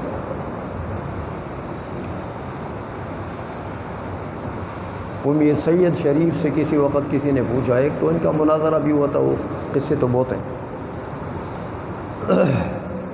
لیکن علماء آپس میں ایک دوسرے کو جانتے ہیں نا، عالم کو عالم جانتا ہے، اگرچہ کچھ چپقلش تھی لیکن اس کے باوجود علامہ تفتزانی بدن کے ایسے بھاری بھرکم آدمی تھے، میر سید پتلے دبلے تھے۔ کسی نے میر سید سے پوچھا رحمہ اللہ تعالی کہ جناب یہ علامہ تفتزانی تو اتنے موٹے تازے ہیں، دیکھو بھاری بھرکم آدمی، تو تم یہ دبلے پتلے ہو؟ میر سید نے جواب دیا کہ دیکھو علامہ تفتزانی اس لیے موٹے ہیں کہ وہ تو میاں بالوں سے لے کے پیر کے ناخنوں تک سب علم ہی علم ہے، اس لیے موٹے ہیں کہ علم زیادہ ہے، تو میں دبلا اس لیے ہوں کہ میرا علم کم ہے، میرا علم بھی اتنا ہی ہے نا، حصہ بقدر جسہ۔ علماء میں دیکھا نا، ایک تو علماء میں یہ اراءت نفس اور نمود اور نمائش اور خود پسندی اور خود نمائی علماء میں نہیں ہوتی یہ چیز، علماء میں خمول ہوتا ہے، علم عاجزی سکھاتا ہے، غرور نہیں سکھاتا، خمول سکھاتا ہے، ظہور نہیں سکھاتا۔ علماء اسی لیے وہ ایک بزرگ نے فرمایا، آرا کے خبر شد خبر اشباز نے عمل، جن کے پاس کچھ ہوتا ہے وہ ساکت ہوتے ہیں، زیادہ بولتے نہیں ہیں، زیادہ ٹر نہیں کرتے، اس لیے ان علماء کے پاس کچھ تھا، اس لیے انہوں نے، میر سید نے اپنے آپ کو شو نہیں کیا، میں تو جتنا دو چٹانک میرا بدن ہے تو علم بھی دو چٹانک ہو، علامہ تفتزانی 2 من کے ہیں تو بھئی علم بھی 2 من ہے، تو بہرحال یہ تو باتیں ہوتی رہتی ہیں۔ لیکن علامہ تفتزانی رحمۃ اللہ علیہ کے ایک شاگرد ہیں، انہوں نے پھر ان تشنیعات کا جن علماء نے علامہ تفتزانی پر جو تشنیعات کی تھیں، یہ وہ نیچے سارا واقعہ لکھا ہوا ہے، آپ دیکھ لیں مطالعے میں، شرح میں لکھا ہوا ہے،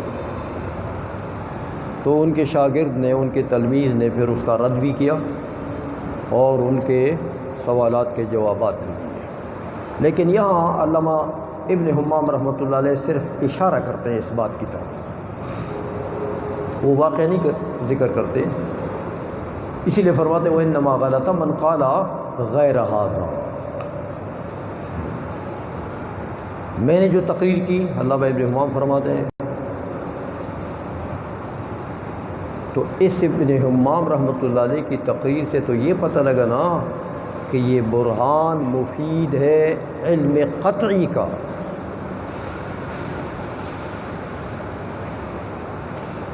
سمجھ گئے وہ بات، علم قطعی کا مفید ہے۔ تو تو پھر یہ خطابی برہان تو نہ ہوا نا. اسی لیے فرماتے ہیں کہ میری تقریر جب آپ نے سن لی اب آپ کو پتہ لگ گیا ہوگا کہ وَإِنَّمَا غَلَطَ مَنْ قَالَ غَيْرَ هَذَا مِنْ قِبَلِ أَنَّهُ إِذَا خَطَرَ النَّقِيضُ أَعْنِي دَوَامَ اتِّفَاقِهِمَا لَمْ يَجِدْهُ مُسْتَحِيلًا فِي الْعَقْلِ. میری بات جو میں نے کہی ہے اس کے علاوہ جو جس نے بات کہی ہے علامہ طبرانی رحمۃ اللہ کی طرف اشارہ ہے تو اس نے غلطی کی. غلطی من قبل انه اذا خطر النقیض اس جہت سے کہ جب نقیض کا تصور آ جائے. نقیض کون؟ دوام اتفاقہما. فساد تو لازم ہے تعدد کو تو کہتے ہیں اس فساد کی نقیض کیا ہے کہ دو الہین آپس میں اتفاق کر لیں. یہ ہے نا. تو جب یہ آ جائے تو لم یجدہ مستحیلا فی العقل اس کو عقلاً مستحیل تو نہیں سمجھتے. اور میں نے آپ کو بتا دیا کہ امور عادیہ میں دونوں جانب ممکن ہوتے ہیں. دونوں جانب ممکن ہوتے ہیں محال نہیں ہوتے. لیکن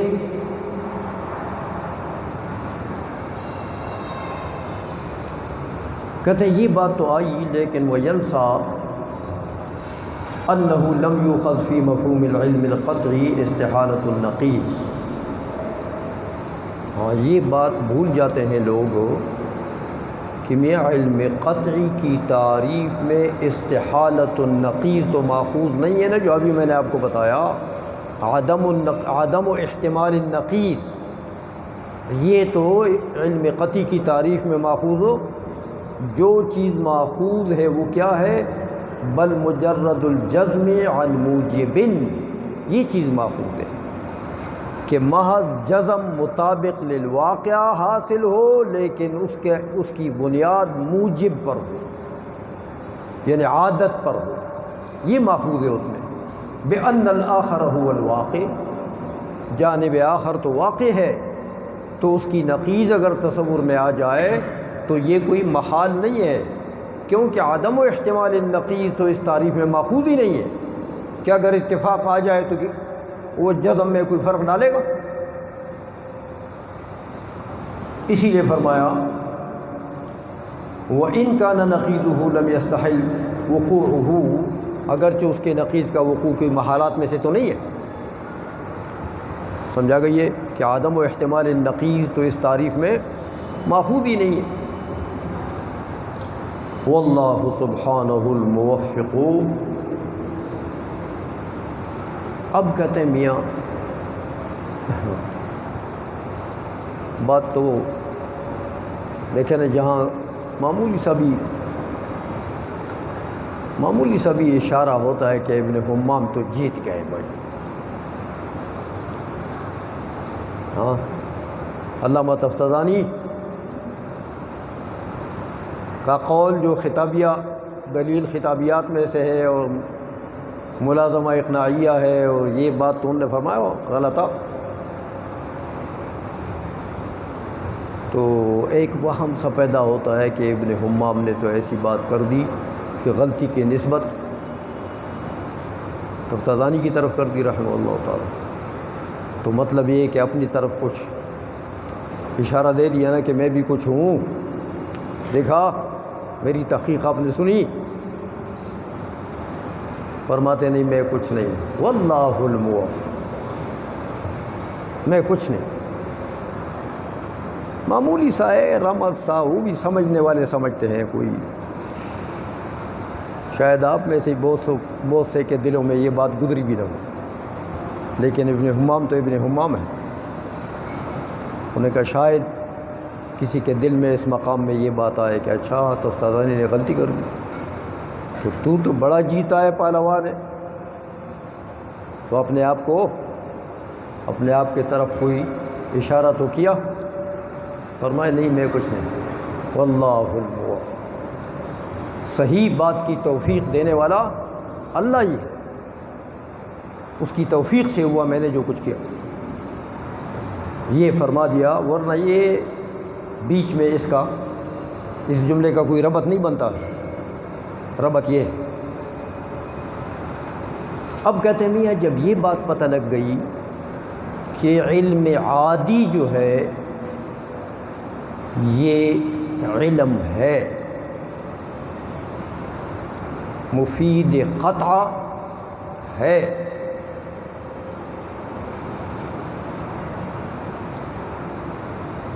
تو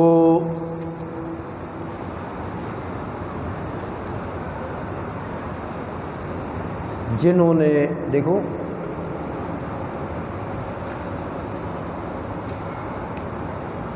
بعض لوگوں نے بڑی تشنیع کی علامہ طبرانی پر رحمہ اللہ تعالی، حتیٰ کہ بعض لوگوں نے تو بات کفر تک پہنچائی۔ تو کہتے ہیں میاں جب میں نے یہ تقریر کر دی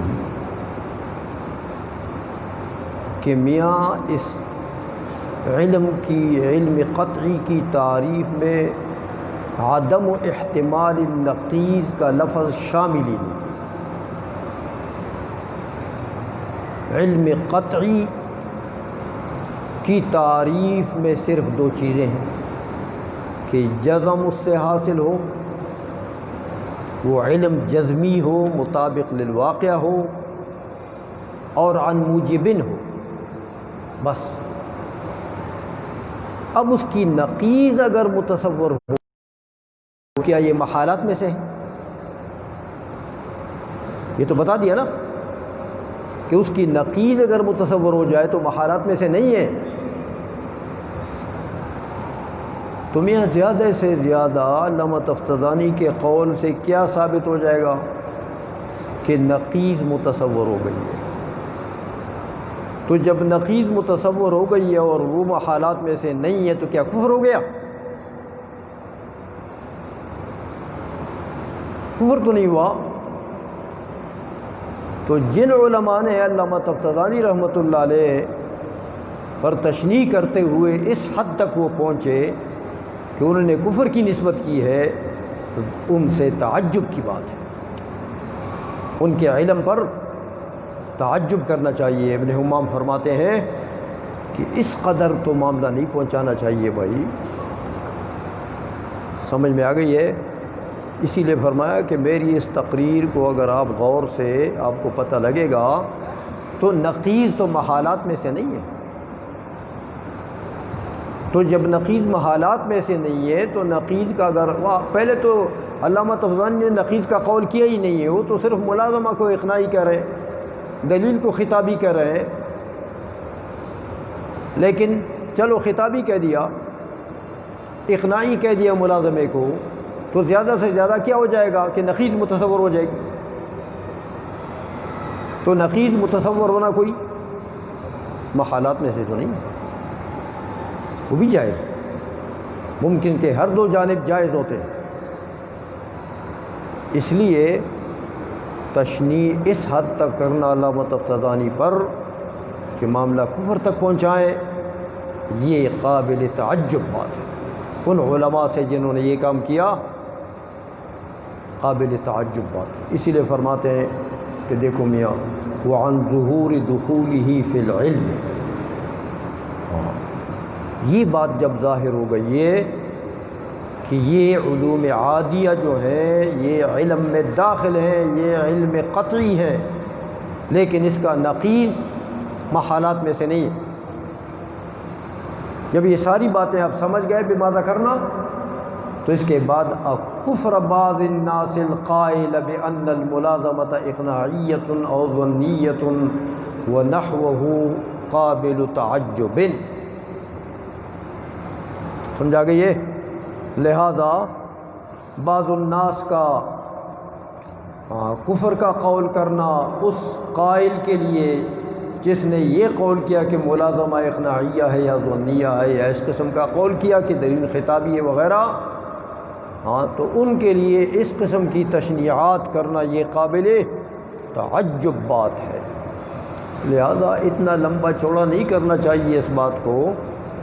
اقناعی اگر کہہ دیا تو کافر نہیں ہوا ہے، کیونکہ اقناعی کہہ دیا تو زیادہ سے زیادہ جانب مخالف جائز ہو جائے گا نا، یعنی نقیض جائز ہو جائے گی نا. تو نقیض تو ویسے جائز ہے یار، وہ تو ممکن ہے، وہ تو محالات میں سے نہیں ہے. سمجھ آ گئی بات ہو. تو بہرحال علامہ ابن حمام رحمۃ اللہ علیہ نے بھی کچھ تو علامہ تفتزانی کو بچانے کی کوشش کی ہے کہ اتنی تشریح نہیں کرنی چاہیے کہ کفر تک پہنچائیں آپ. یہ بات یہاں پر ختم ہو گئی ہے. باقی اس شرح کو اگر آپ مطالعہ کریں گے تو اسی بات کے متعلق پوری تفصیل انہوں نے کی ہے. یہ 2-4 صفحوں کے اندر یہ ایک اصل ختم ہو گیا. ایک رکن ثانی العلم بصفات اللہ تعالی. پہلے تھا العلم بذات اللہ تعالی، اس میں وہ 10 فصول آپ نے پڑھی. اب ذات کے مباحث اور متعلقات ختم ہونے کے بعد صفات کا درجہ آتا ہے. تو دوسرے رکن میں صفات کی بات رکھی. فرماتے یہاں بھی وَمَدَارُهُ عَلَى 10 اصول، اس رکن کا مدار بھی 10 اصول پر ہے. حاصل 6 منها العلم بأنه تعالی قادر عالم حی مرید. 6 کا خلاصہ تو ان صفات سے متعلق ہے کہ باری تعالی قادر بھی ہے، صاحب قدرت ہے، قدرت اس کی صفت ہے. عالم بھی ہے، علم اس کی صفت ہے. حی بھی ہے، حیات اس کی صفت ہے. مرید بھی ہے، ارادہ اس کی صفت ہے. یہ تو مشتقات کا حمل ہے نا. تو آپ نے پڑھا ہے کہ مشتقات کا حمل تو اس وقت صحیح ہوگا جب کہ مبدا اس کے ساتھ قائم تو ہو. تو باری تعالیٰ کی صفات یہ 4 گن لی ہے: قدرت، علم، حیات، ارادہ. 2 اور ملائیں گے. 6 کا خلاصہ نکال رہے ہیں، پھر 4 بعد کا بھی ذکر کریں گے. تو فرماتے ہیں دیکھو میاں، پہلے رکن میں باری تعالیٰ کی الوہیت ثابت ہو گئی. ذات کے جو مباحث تھے، الوہیت کے جو مباحث تھے، تو الوہیت جب ثابت ہو گئی کہ الہ ہے، اس کے معنی کیا ہے؟ کہ تمام ممکنات مخلوق ہیں اسی کے. تمام ممکنات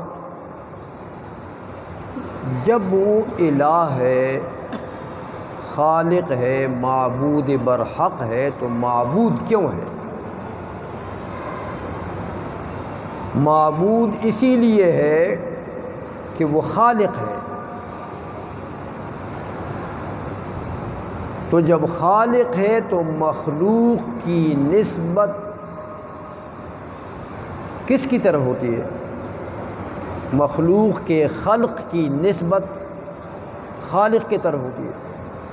تو پتہ لگا کہ تمام مخلوق کا استناد بحیثیت خلق اس کی طرف ہے.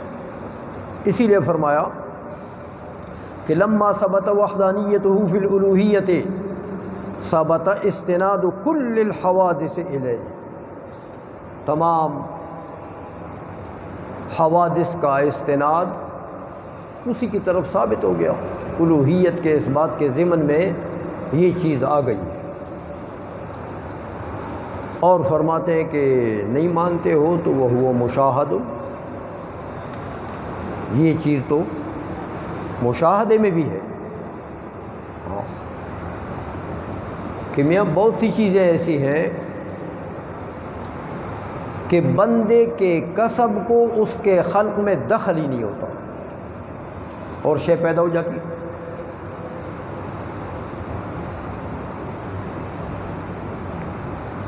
یہ جو مٹی سے کیڑے بنتے ہیں، کیڑے پیدا ہوتے ہیں کہ نہیں ہوتے؟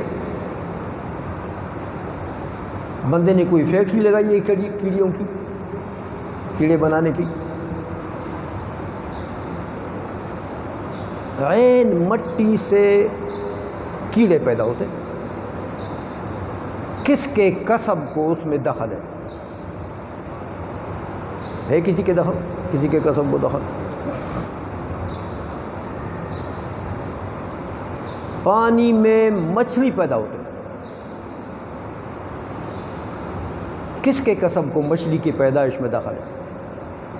وہ سمندر جو الہی سمندر ہے، جو الہی پانی بہتا ہے. کو آپ کے جو بنائے ہوئے حوض ہوتے ہیں اس کی بات نہیں کر رہا ہوں،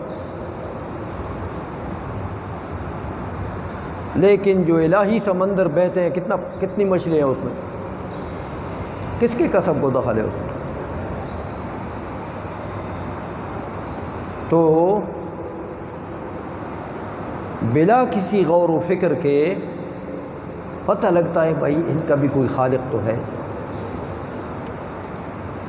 ہاں تو یہ کیڑے کا خالق ہے تو میرا خالق کون ہے؟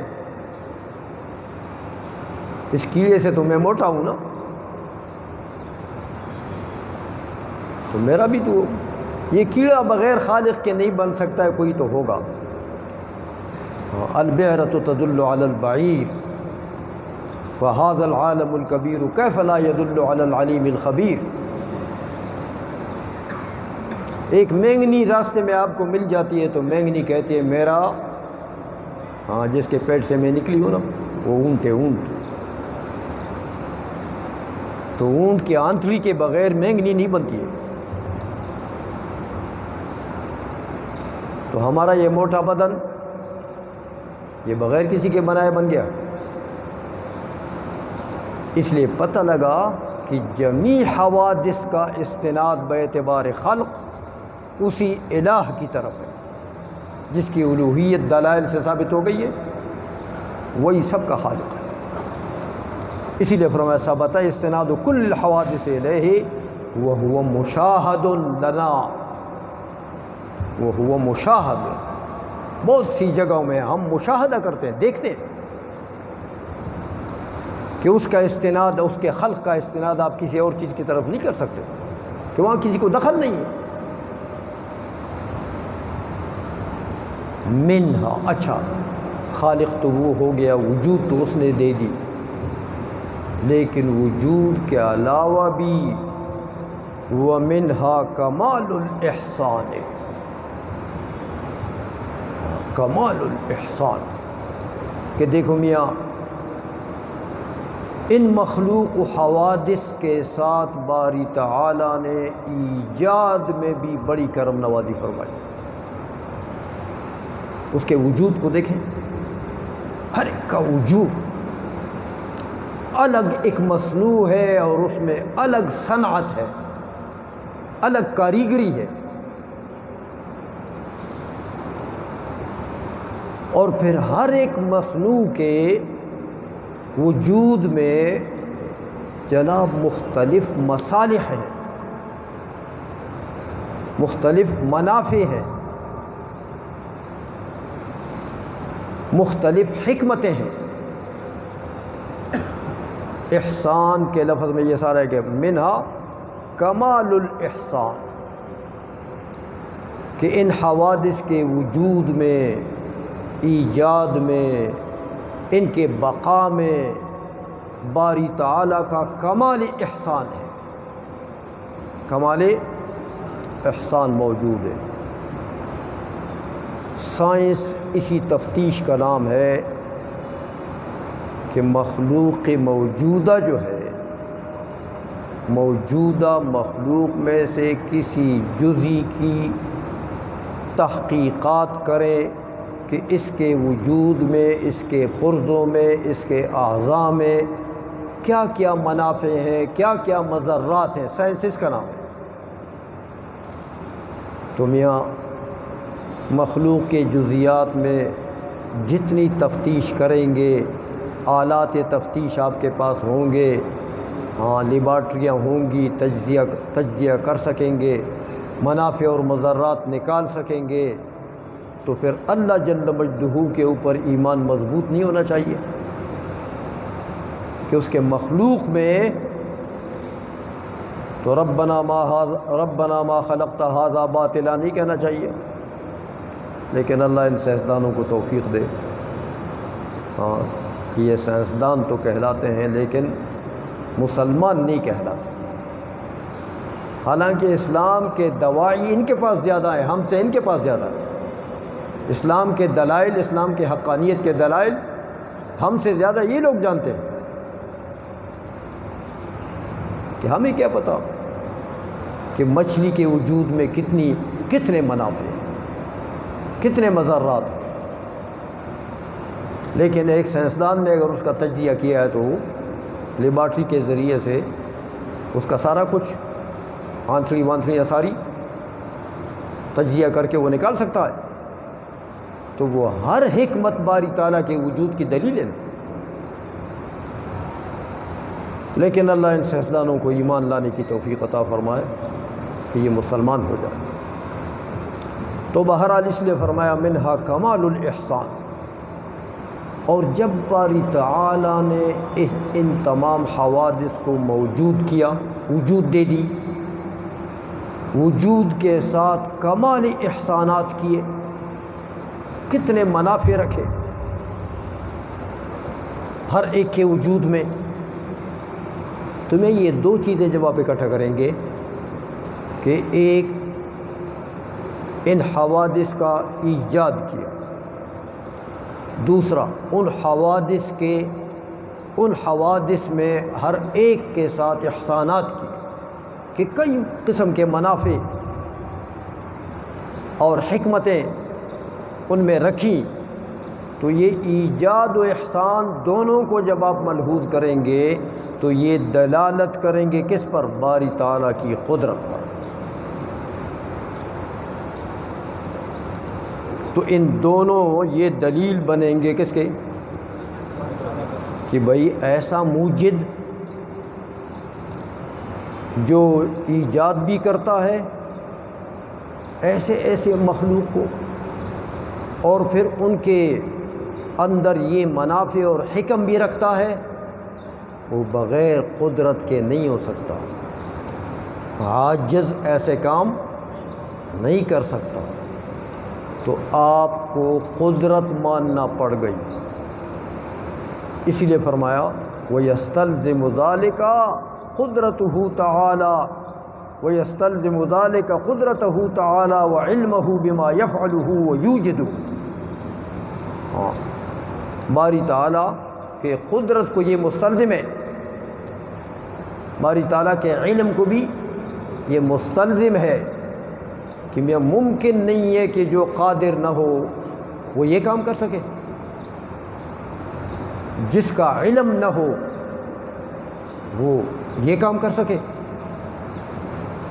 تو یہ تو آپ کے پاس دلائل قدرت و علم آ گئے کہ باری تعالیٰ قادر بھی ہے اور عالم بھی ہے۔ فرماتے ہیں وَيُنْضَمُّ إِلَى هَذَا أَنَّهُ الْمُوجِدُ لِأَفْعَالِ الْمَخْلُوقَاتِ۔ ایک بات اگر اس سے آگے بڑھ کر اس کے ساتھ ملائیں کہ ہر مخلوق کا وہ موجد ہے، محدث ہے اور محسن ہے، تو اس کے ساتھ اگر آپ نے ایک بات اور بڑھا دی کہ مخلوقات کے ذات کے تو وہ موجد ہے، ذات میں تو اس نے حکمتیں رکھی ہیں، لیکن مخلوق کے افعال کا بھی وہ خالق ہے۔ دیکھو جو ذات کو موجود کر سکتا ہے، جو ذات میں منافع اور مضرات اور حکم رکھ سکتا ہے، تو ذات کا ایجاد زیادہ قوی ہے یا فعل کا ایجاد زیادہ قوی ہے؟ ہاں وہ مشکل ہے. تو جو ذات کو وجود دے سکتا ہے، فعل کو وجود دینا کیا بات ہے. اس لیے پتہ لگا کہ بھائی وہ مخلوق کے افعال کا بھی موجد ہے. واللہ خلقکم وما تعملون، ما مصدریہ ہے وعملکم، اللہ نے تمہیں بھی پیدا کیا، وما تعملون یعنی وعملکم، ما مصدریہ، تمہیں بھی پیدا کیا، تمہارے عمل کو بھی باری تعالیٰ نے پیدا کیا. تو یہ چیز ملا لیں گے تو تین چیزیں ہو جائیں گی. ایک حوادث کا وجود، دوسرا حوادث کے احسانات، تیسرا کہ افعال کا بھی خالق ہے. یہ تینوں چیزیں جب مل جائیں گی تو فَيَلْزَمُهُ عِلْمُهُ بِكُلِّ جُزِيٍّ جُزِيٍّ، پھر اس کو لازم ہے کہ میاں باری تعالیٰ جو ان صفات سے موصوف ہے کہ تمام حوادث کا کو وجود دینے والا بھی وہی ہے، تمام حوادث کے وجودات میں وہ اتنی حکمتیں اور منافع اور مضرات رکھنے والا بھی وہی ہے، ہاں، اور تمام مخلوق کے افعال کا بھی وہی خالق ہے. تو یہ تین چیزیں جب مل جائیں گی تو پتہ لگا کہ ان مخلوقات میں سے ہر جزی جزی کا وہ عالم ہے. ہر جزی جزی کا فلاسفہ کا رد کر گئے. فلاسفہ کہتے ہیں باری تعالیٰ کو کلیات کا علم تو ہے لیکن جزیات کا علم نہیں ہے. جزیات کا علم اگر ہے تو بطریقہ کلی ہے، یعنی بطریقہ کلی، کلیات کو ان کے لیے مرآت بنائے جزیات کے لیے، تو اس طریقے سے جزی کا علم آئے گا. ورنہ جزی کا علم براہ راست بلا واسطہ نہیں مانتے باری تعالیٰ کے لیے. تو ابن حمام رحمۃ اللہ علیہ نے فرمایا کہ یہ تین دلیلیں، تین چیزیں ملا لو تو مستفاد کیا چیز ہوگی کہ باری تعالیٰ کو ہر جزی کا بھی علم، ہر جزی کا بھی، ہر جزی کا علم نہ ہو، ہر جزی کے ایجاد پر قدرت نہ ہو تو پھر پیدا کیسے کیا جزی کو. اس لیے کہتے لازماً یہ فیلزمہ، اس کو لازم یہ ہو جائے گا، ہاں، علمہ بکل جزی جزی، ہر جزی جزی کا باری تعالیٰ کو علم ہے. اور ہر جزی کا علم ہے بوجوہ جزیت. دیکھیں ایک جزی میں کئی حیثیات ہوتی ہیں، کئی وجوہ، کئی جہات ہوتی ہیں. تو جزی کا علم ہے اور جزی کے ہر جہت کا علم ہے. اب علوم کا اندازہ لگائیں تو غیر متناہی علوم، ہر جزی کے تمام جہات کا بھی علم ہے، ہر جزی کا علم بتمام الحیثیات ہے. تو اب ایک جزی میں بھی حیثیات لامتناہی ہو سکتی ہے. تو ہر جزی میں حیثیات نکالتے جائیں تو جمیع علوم باری تعالیٰ کے لامتناہی ہو جائیں گے بے اعتبار مقولہ کم، غیر متناہی علوم باری تعالیٰ کے. اسی لیے آگے فرمایا کہ والعلم والقدرت. اب اور صفت ثابت کرنا چاہتے ہیں. علم بھی ثابت ہو گیا، قدرت بھی ثابت ہو گئی. اچھا،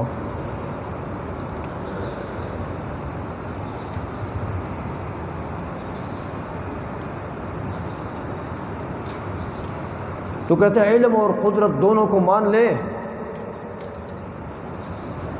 تو میاں علم اور قدرت بدون حیات نہیں ہو سکتے. دیکھو علم ایک صفت ہے، موصوف کا تقاضا کرتی ہے ہر صفت، بغیر موصوف کے. قدرت ایک صفت ہے، قدرت موصوف کے بغیر تو علم اور قدرت دونوں میں لائیں گے تو جس میں حیات نہیں ہے وہ اس کے موصوف بن سکتے ہیں؟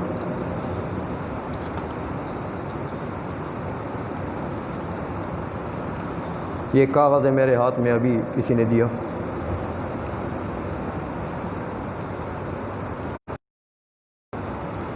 یہ عالم ہے، علم سے یہ موصوف ہو سکتا ہے. آپ کے پاس یہ قلم ہے، یہ ڈبہ ہے، یہ علم سے موصوف ہو سکتا ہے، قدرت سے ہو سکتا ہے، کیوں نہیں؟ حیات. تو علم اور قدرت دونوں ملائیں گے تو وہ تقاضا کریں گے کہ حیات بھی ہونی چاہیے، ہمارے موصوف میں ہونی چاہیے. تین صفات ثابت ہو گئی ہے، علم اور قدرت اور حیات. باقی بات انشاءاللہ اگلے اس.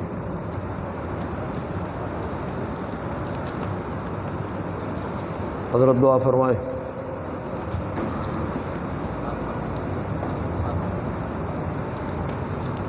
الحمد للہ رب العالمین والعاقبۃ للمتقین والصلاة والسلام علی سید الانبیاء والمرسلین وعلی آلہ واصحابہ اجمعین.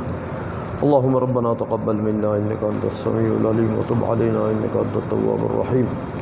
ربنا اغفر لنا ذنوبنا واسرافنا في امرنا وثبت اقدامنا وانصرنا على القوم الكافرين. اللهم ربنا اغفر لنا ولوالدينا ولمشايخنا ولاساتذتنا ولمن له حق علينا ولإخواننا ولأخواتنا ولعشيرتنا ولأقاربنا ولأحبابنا ولجميع المؤمنين والمؤمنات والمسلمين والمسلمات الأحياء منهم والأموات برحمتك يا أرحم الراحمين. وصلى الله تعالى